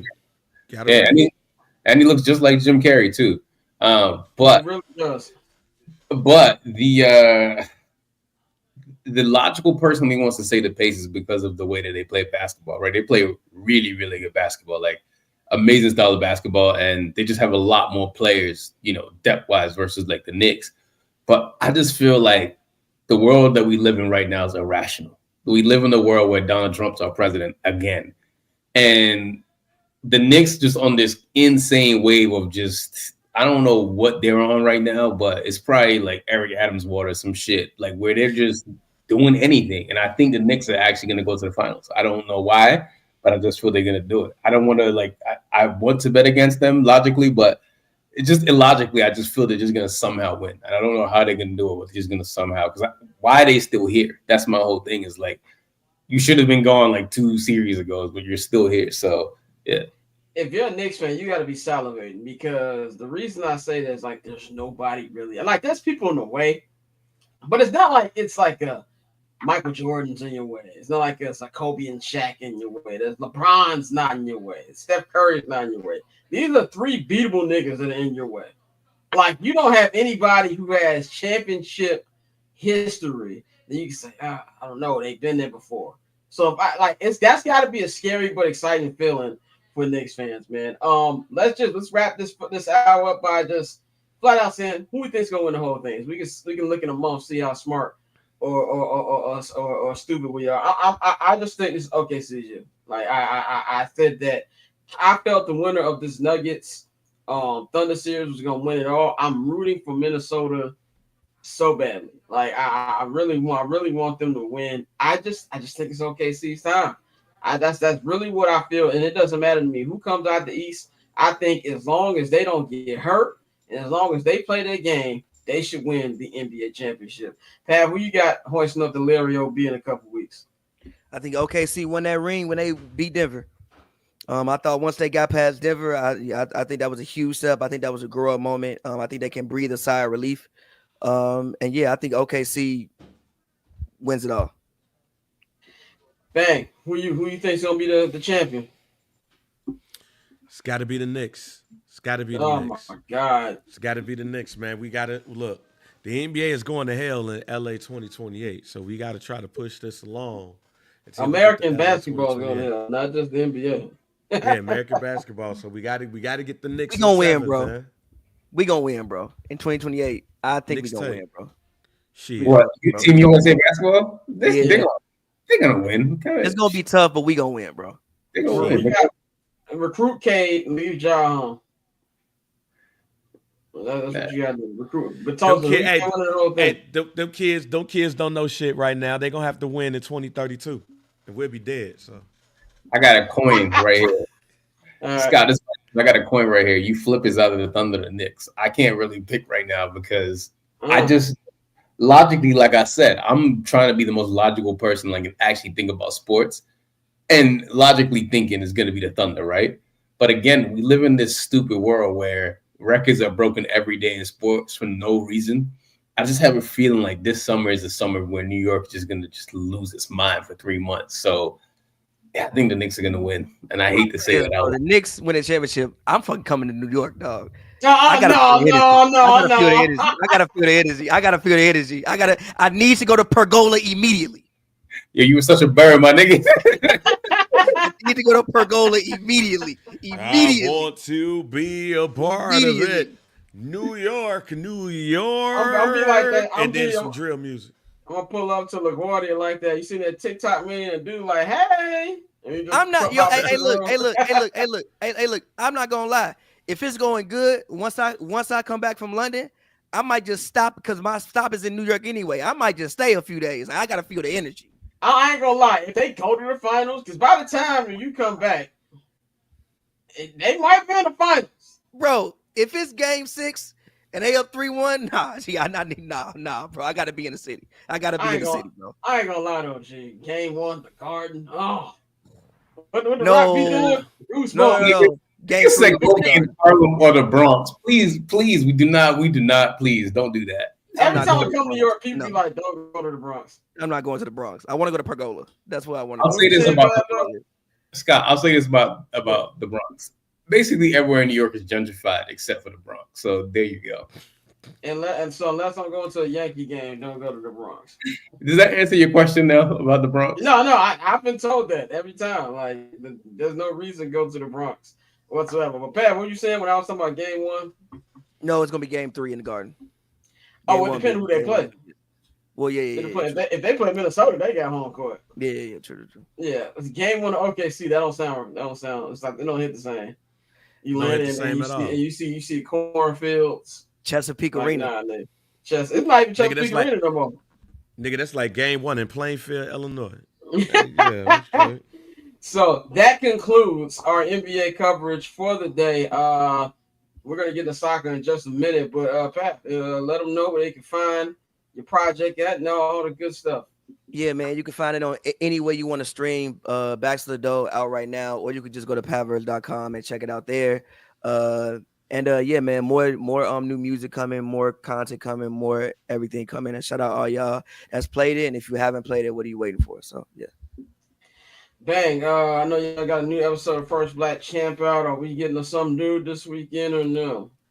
I hope so. Life. What did Mike go MIA? No, that was me. Like work. Oh, I'm about to say we gotta find Mike. No, work been kicking my ass. So we should be getting another episode of that this week. But First Black Champ, that is out right now. We do our predictions around Saturday night's main event. John Cena versus R fucking Truth.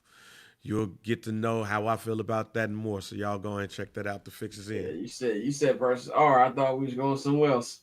I was like, but there will be no summer sessions this week because I will be covering Bears OTAs, and by the time I get out, it's gonna be rush hours. I mean, it's gonna take me 2 hours. Celebrating my birthday.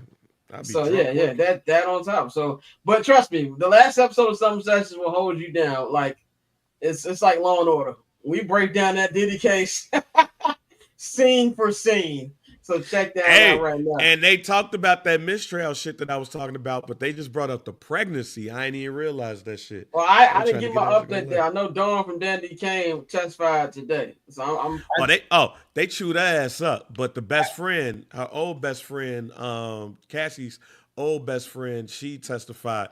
So she brought it back. But they chewed Don ass up. I will say this: legally, it might look like he might walk.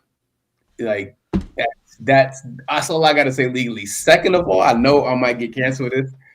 That last album he put out, the Love album, that's one of the greatest pieces of work he's ever done in his life. I'm so sorry I have to say that. And that's what makes like no, but me and Bane was talking about this when the album dropped. First thing Bane texted me when it came out, hey man, you better stop talking about Cassie. This is the first thing he texted me when the album came. When I tell you, when the joke wasn't say, I played it all the way to New Jersey. The Bears are playing the Chiefs that weekend. I played it all the way to Kansas City, and I played it all the way back. That's what I did with that album. But yeah, anyway. So we gonna holler at y'all. We'll be right back in a minute. Me and Tosin gonna get into some soccer for this week's edition of Soccer for Dummies. So we'll be right back in 1 minute on I'm Not Gonna Hold You. So cool. Triple double hat trick, I know the code too. Ice trade, go for trade, yeah we cold too. Getting paper on display, haters old news. Money on the other line, so I'm not gonna hold you. Money on the other line, so I'm not gonna hold you. Money on the other line, so I'm not gonna hold you. Money on the other line, so I'm not gonna. Welcome back, ladies and gents, to a new edition of Soccer for Dummies. In fact, we got a new intro. We're going to play this intro real quick for y'all on here.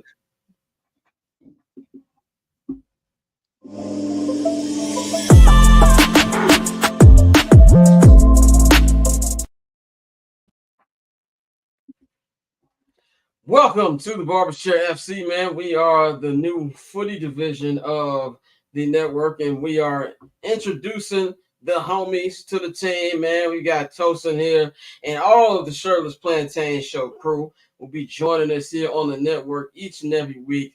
You got the Shirtless Plantain Show. You've also got the Arsenal edition as well. The weekend recap will be up on all your feeds, and as soon as I wrap the show, I'm gonna upload all that stuff on there. And yeah, man. So, Tosin, man, glad to have you officially in the family, to have y'all on here, man. So glad we were able to get this going. Yeah, it's like signing a death row. Yeah. except I don't have felonies like should. Yeah, and I don't beat niggas up on Wilshire Boulevard in front of people. But all blue cars. You know, it's first time when I first saw the actual death row officers, I was driving down Wilshire in Beverly Hills, And I always had these Uber drivers who were like ex-gang members or niggas who used to work for Suge. And I had a Death Row shirt. So the Hundreds did this Death Row line.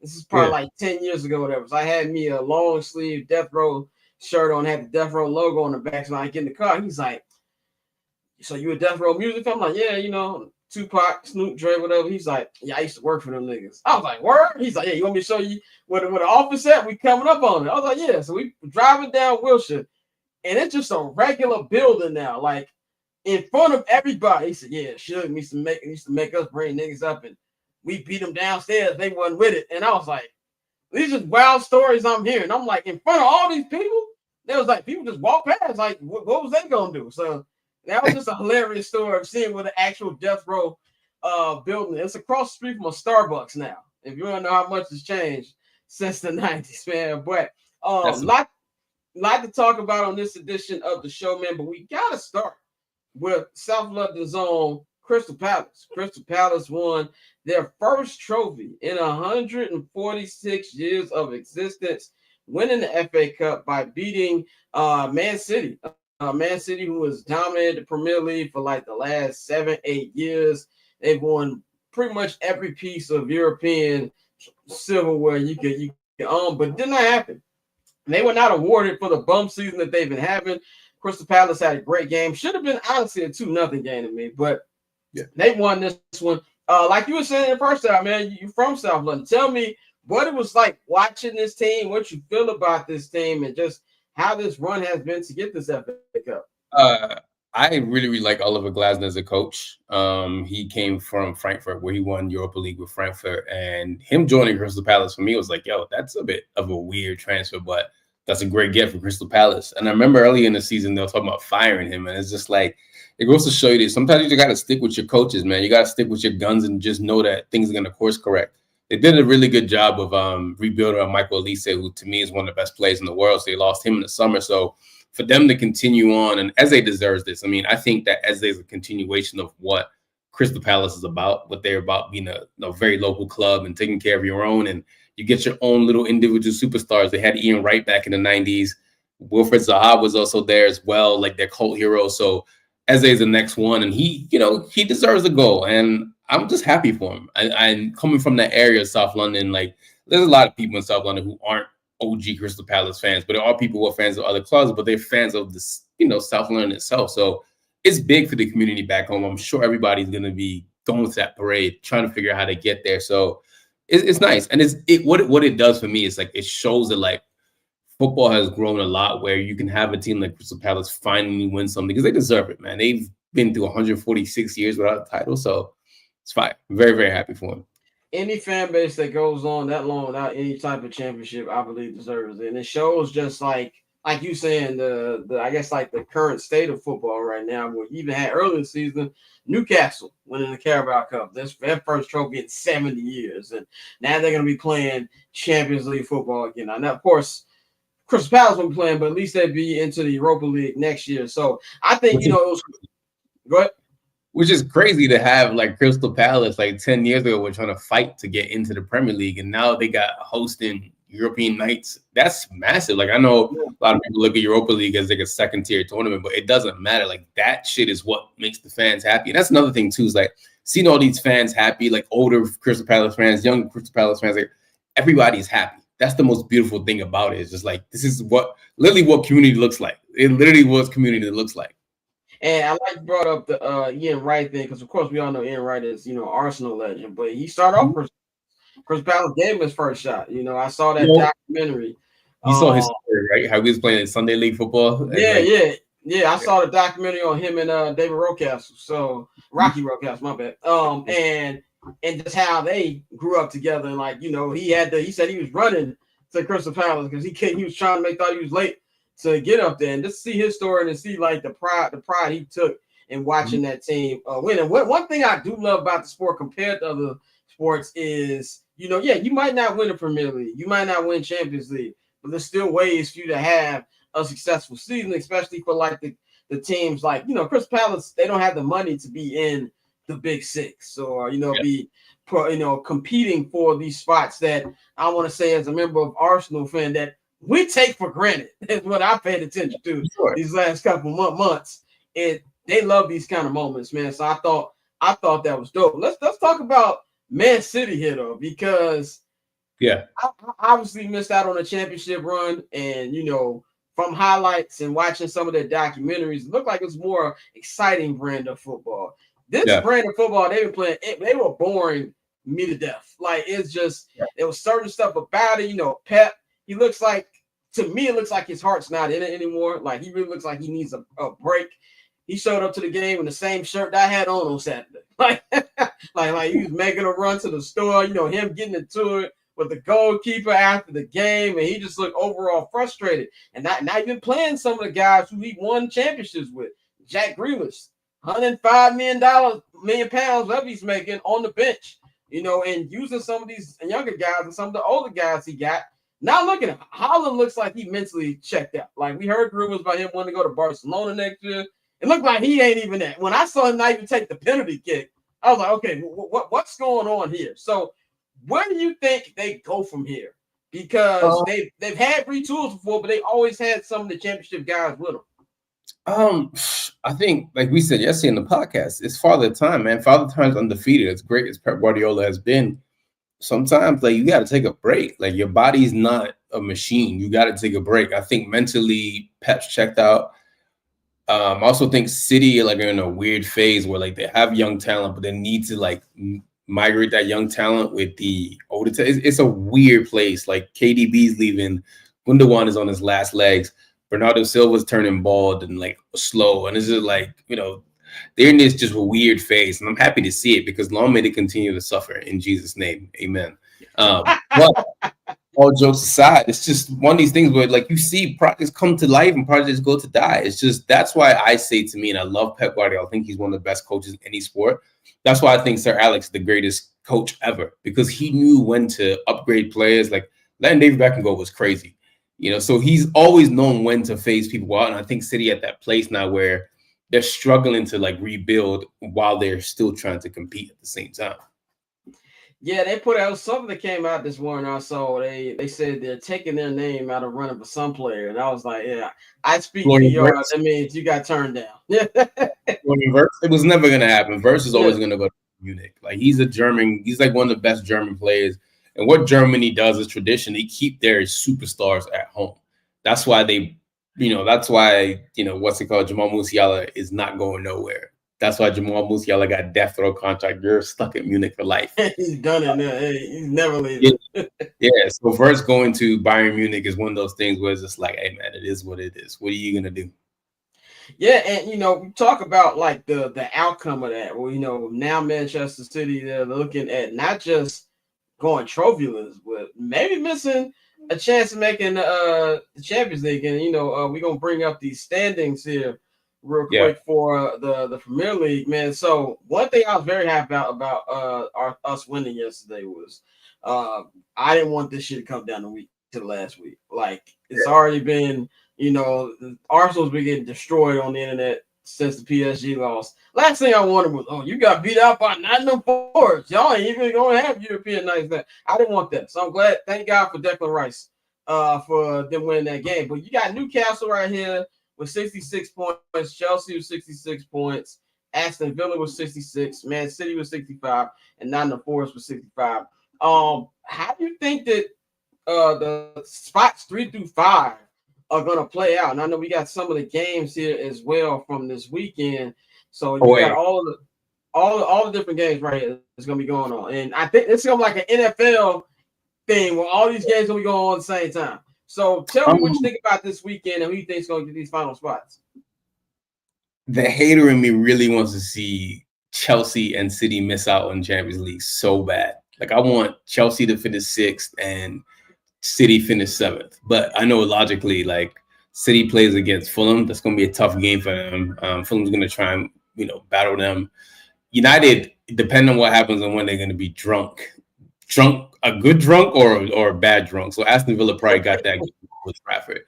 But yeah, it's just I can't call it right now. I generally can't because I don't know what players' moods are. I feel like the last month players have all been checked out, and that's why I don't really. That's why when people are on the timeline say, "Oh, try," like most of these players are already looking up where they're gonna go be like after Sunday. Like which island am I going to? Which American city am I going to? Am I gonna be in Vegas? Am I gonna be in Miami? Am I gonna be in Atlanta? Like where am I gonna be? That's what players are right now. They've been doing that itinerary for a while. So I don't know who's gonna show up on Sunday. There might be some random academy kid who's trying to prove a point. So I can't really call it. But the real hater in me wants to see Man United finish 17th, win Europa League, and Chelsea and City don't get anything. That to me would be a great way to end the season.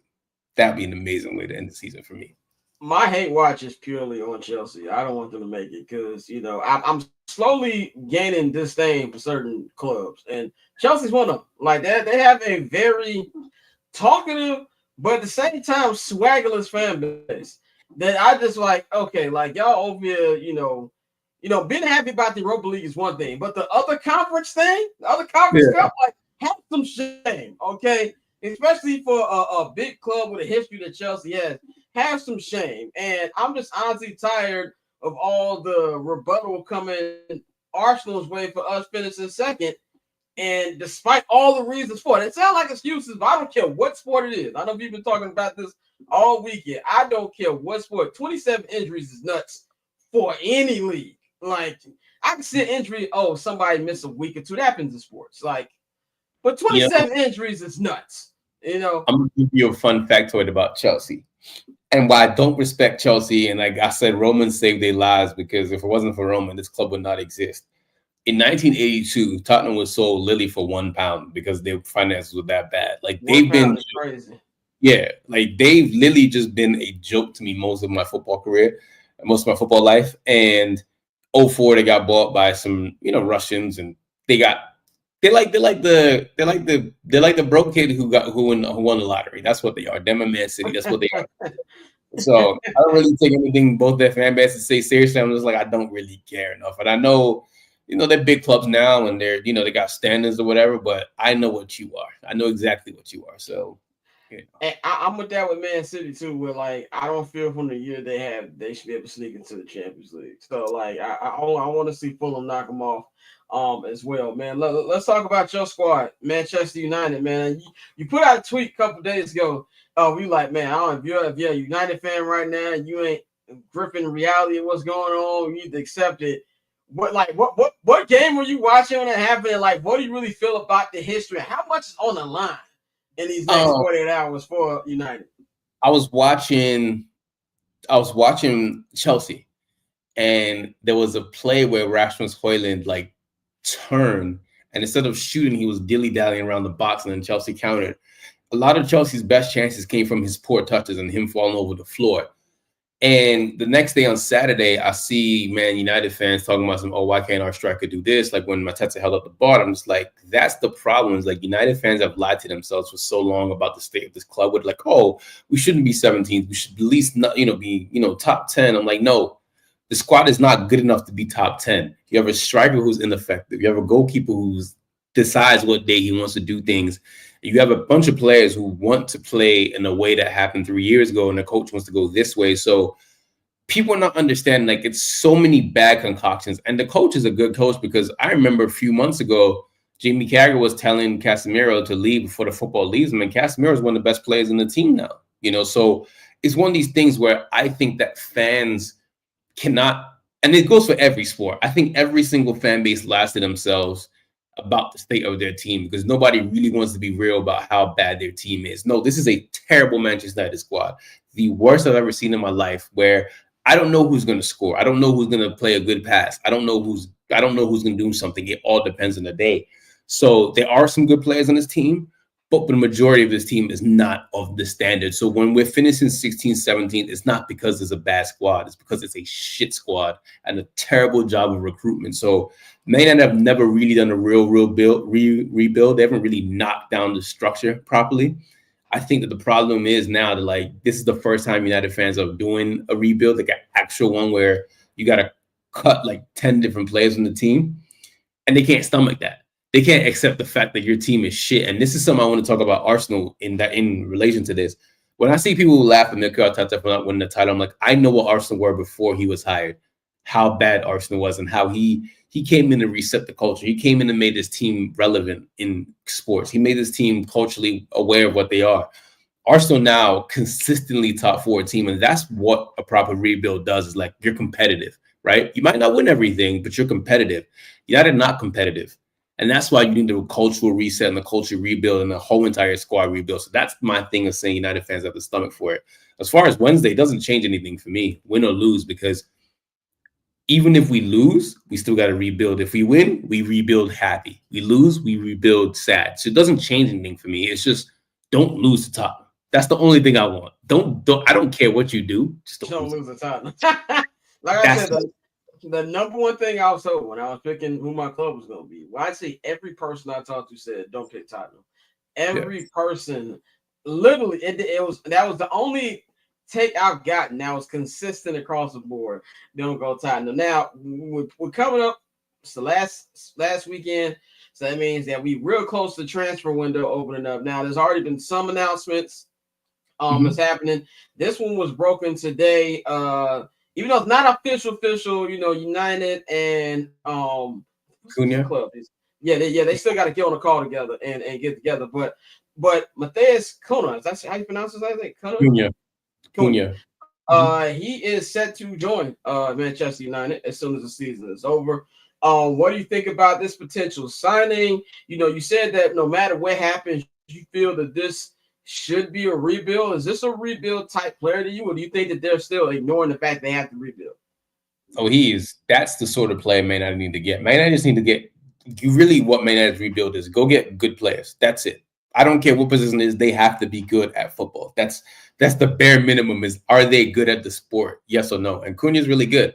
He plays in the same system in a 3-5, in a 3-5-2 or 3, however you want to shape it. He's one of the 10s at Wolves. And he has scored 16, 17 goals this season. He's somebody who can physically handle the Premier League. He's somebody who's an adult in the room. He's 25, 26, around there, somewhere around that age, 24, 25, 26.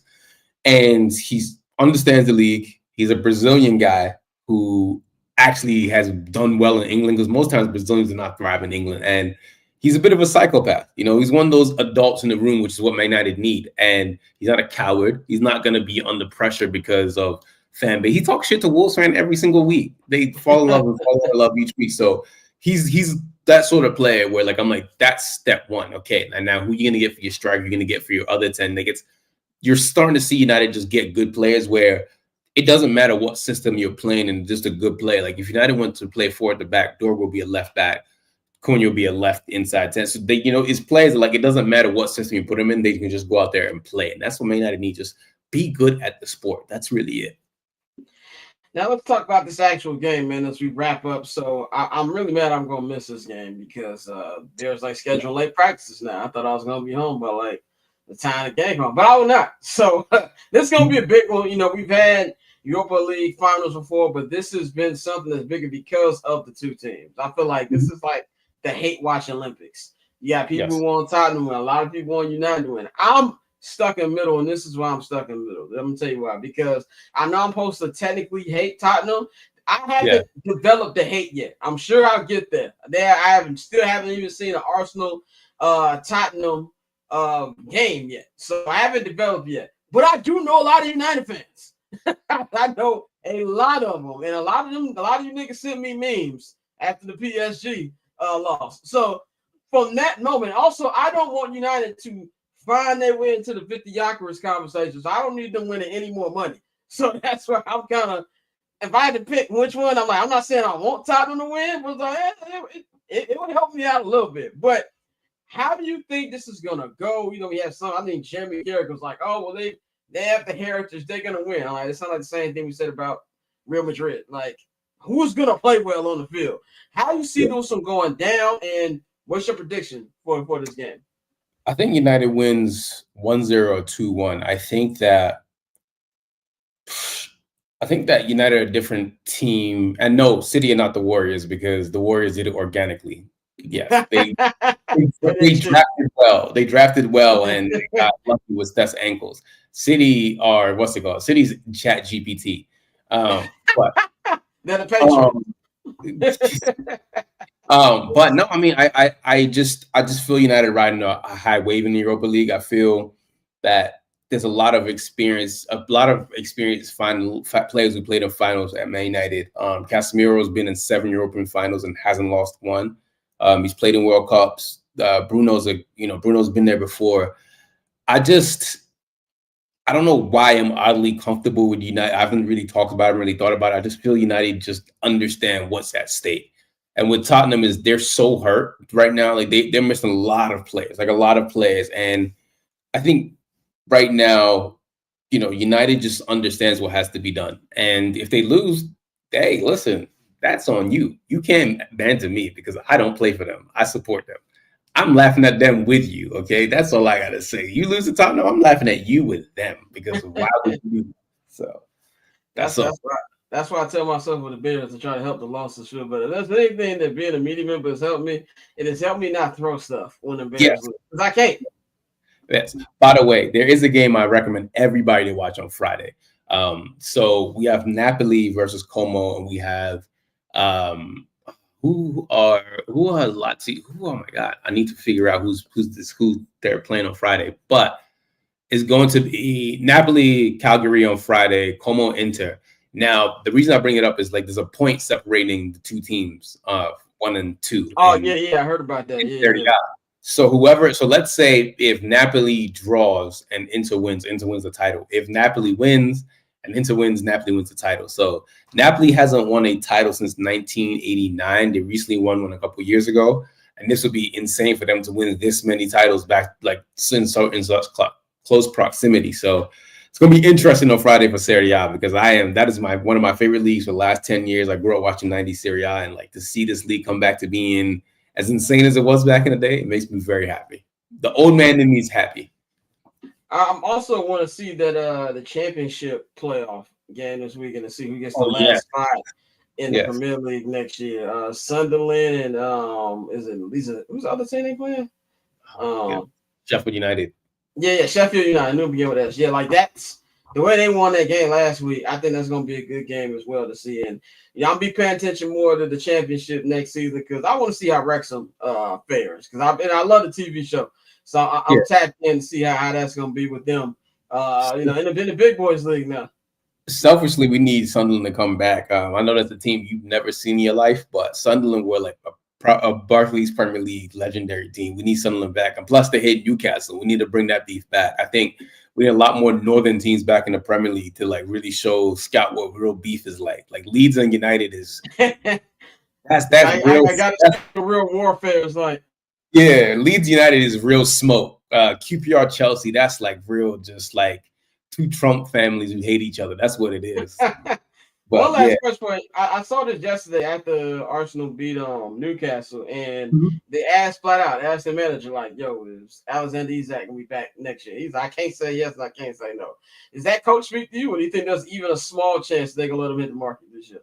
If Newcastle don't get Champions League, they gotta sell players. So he's right. they need to be in Champions League to continue because they got money issues because of the way their ownership set up. But that's not coach speak. That's, hey man, listen, we need Champions League football, my nigga. Like we're struggling a little bit. So that's what that was. So whoever playing Newcastle this week, I need you to do me a solid. I want that to even just be let me just get my hopes up for like 2 weeks. So, but Tosin, let them know what's on this week's edition of Shirtless Plantain Shows when they check it out. So we cover the FA Cup, men's and women's. We talked about South London.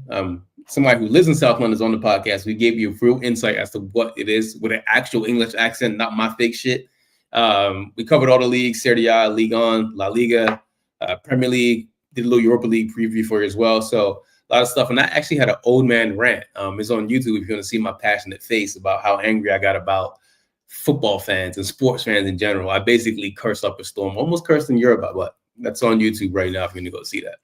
It is currently on all the Shirtless Plantain Show platforms, and it will be on all Barber's Chair platforms within the next hour.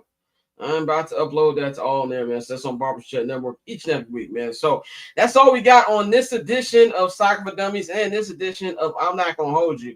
There will be no midweek I'm Not Gonna Hold You this week. Like I said, I'm doing OTAs this week. So But check out. I will have a recap video from Hallis Hall. When it will probably drop Thursday of the one day that we can come for OTA. So it'll be for the next. I'll be at Hallis next 3 weeks. So OTAs this week, next week.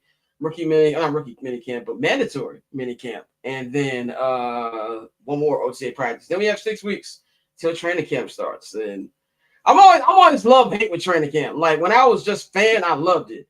But it's gonna sound real rich people problems. But bro, when I tell you after 7 days, it gets such a job, bro. I gotta wake up 6:30 in the morning. I'm not getting back to like 6. It's 150 degrees outside. And one thing I hate more than anything is fan practice day. Oh my God. Then I can't park my usual spot. I gotta go through a little Bears carnival area. So yeah, that's that. After a while, like, man, when is this gonna end? Let's just get to the game. So we're gonna have like a 6-week break before that hits, man. So you can follow Tosin at Tosin M on Twitter. You can follow me at Barber Scott on all social media platforms. Follow the Barber's Chair at Barber's Chair Co. Follow our partners, HNB Media TV on Twitter and at HNB Media on Instagram. And follow the new Instagram page for the show. I'm not going to hold you at INGHY Show. And of course, subscribe to our Patreon, man. Patreon.com/Barber's Chair Network. You listen to this on our audio, you can click on the link in the description box. If you are watching this on YouTube, scan the QR code, and it will take you to all of the different tiers. If you subscribe to the $5 I'm not gonna hold you tier or the $10 holler, the all access tier, you get 25% off your first order at the Barber Chair Network shop. That is the bcnetshop.com, man. Got a lot of shirts starting to get hot outside. Get all your gear up there right now, man. So for me, for Tosin, for Pav, for Bang, we'll holler at y'all on Friday, man. Shout out to Shakeia Taylor for joining us. And we're going to talk about these first couple games of the conference finals. We're going to have a little baseball talk as well on Friday, man. So we up out of here.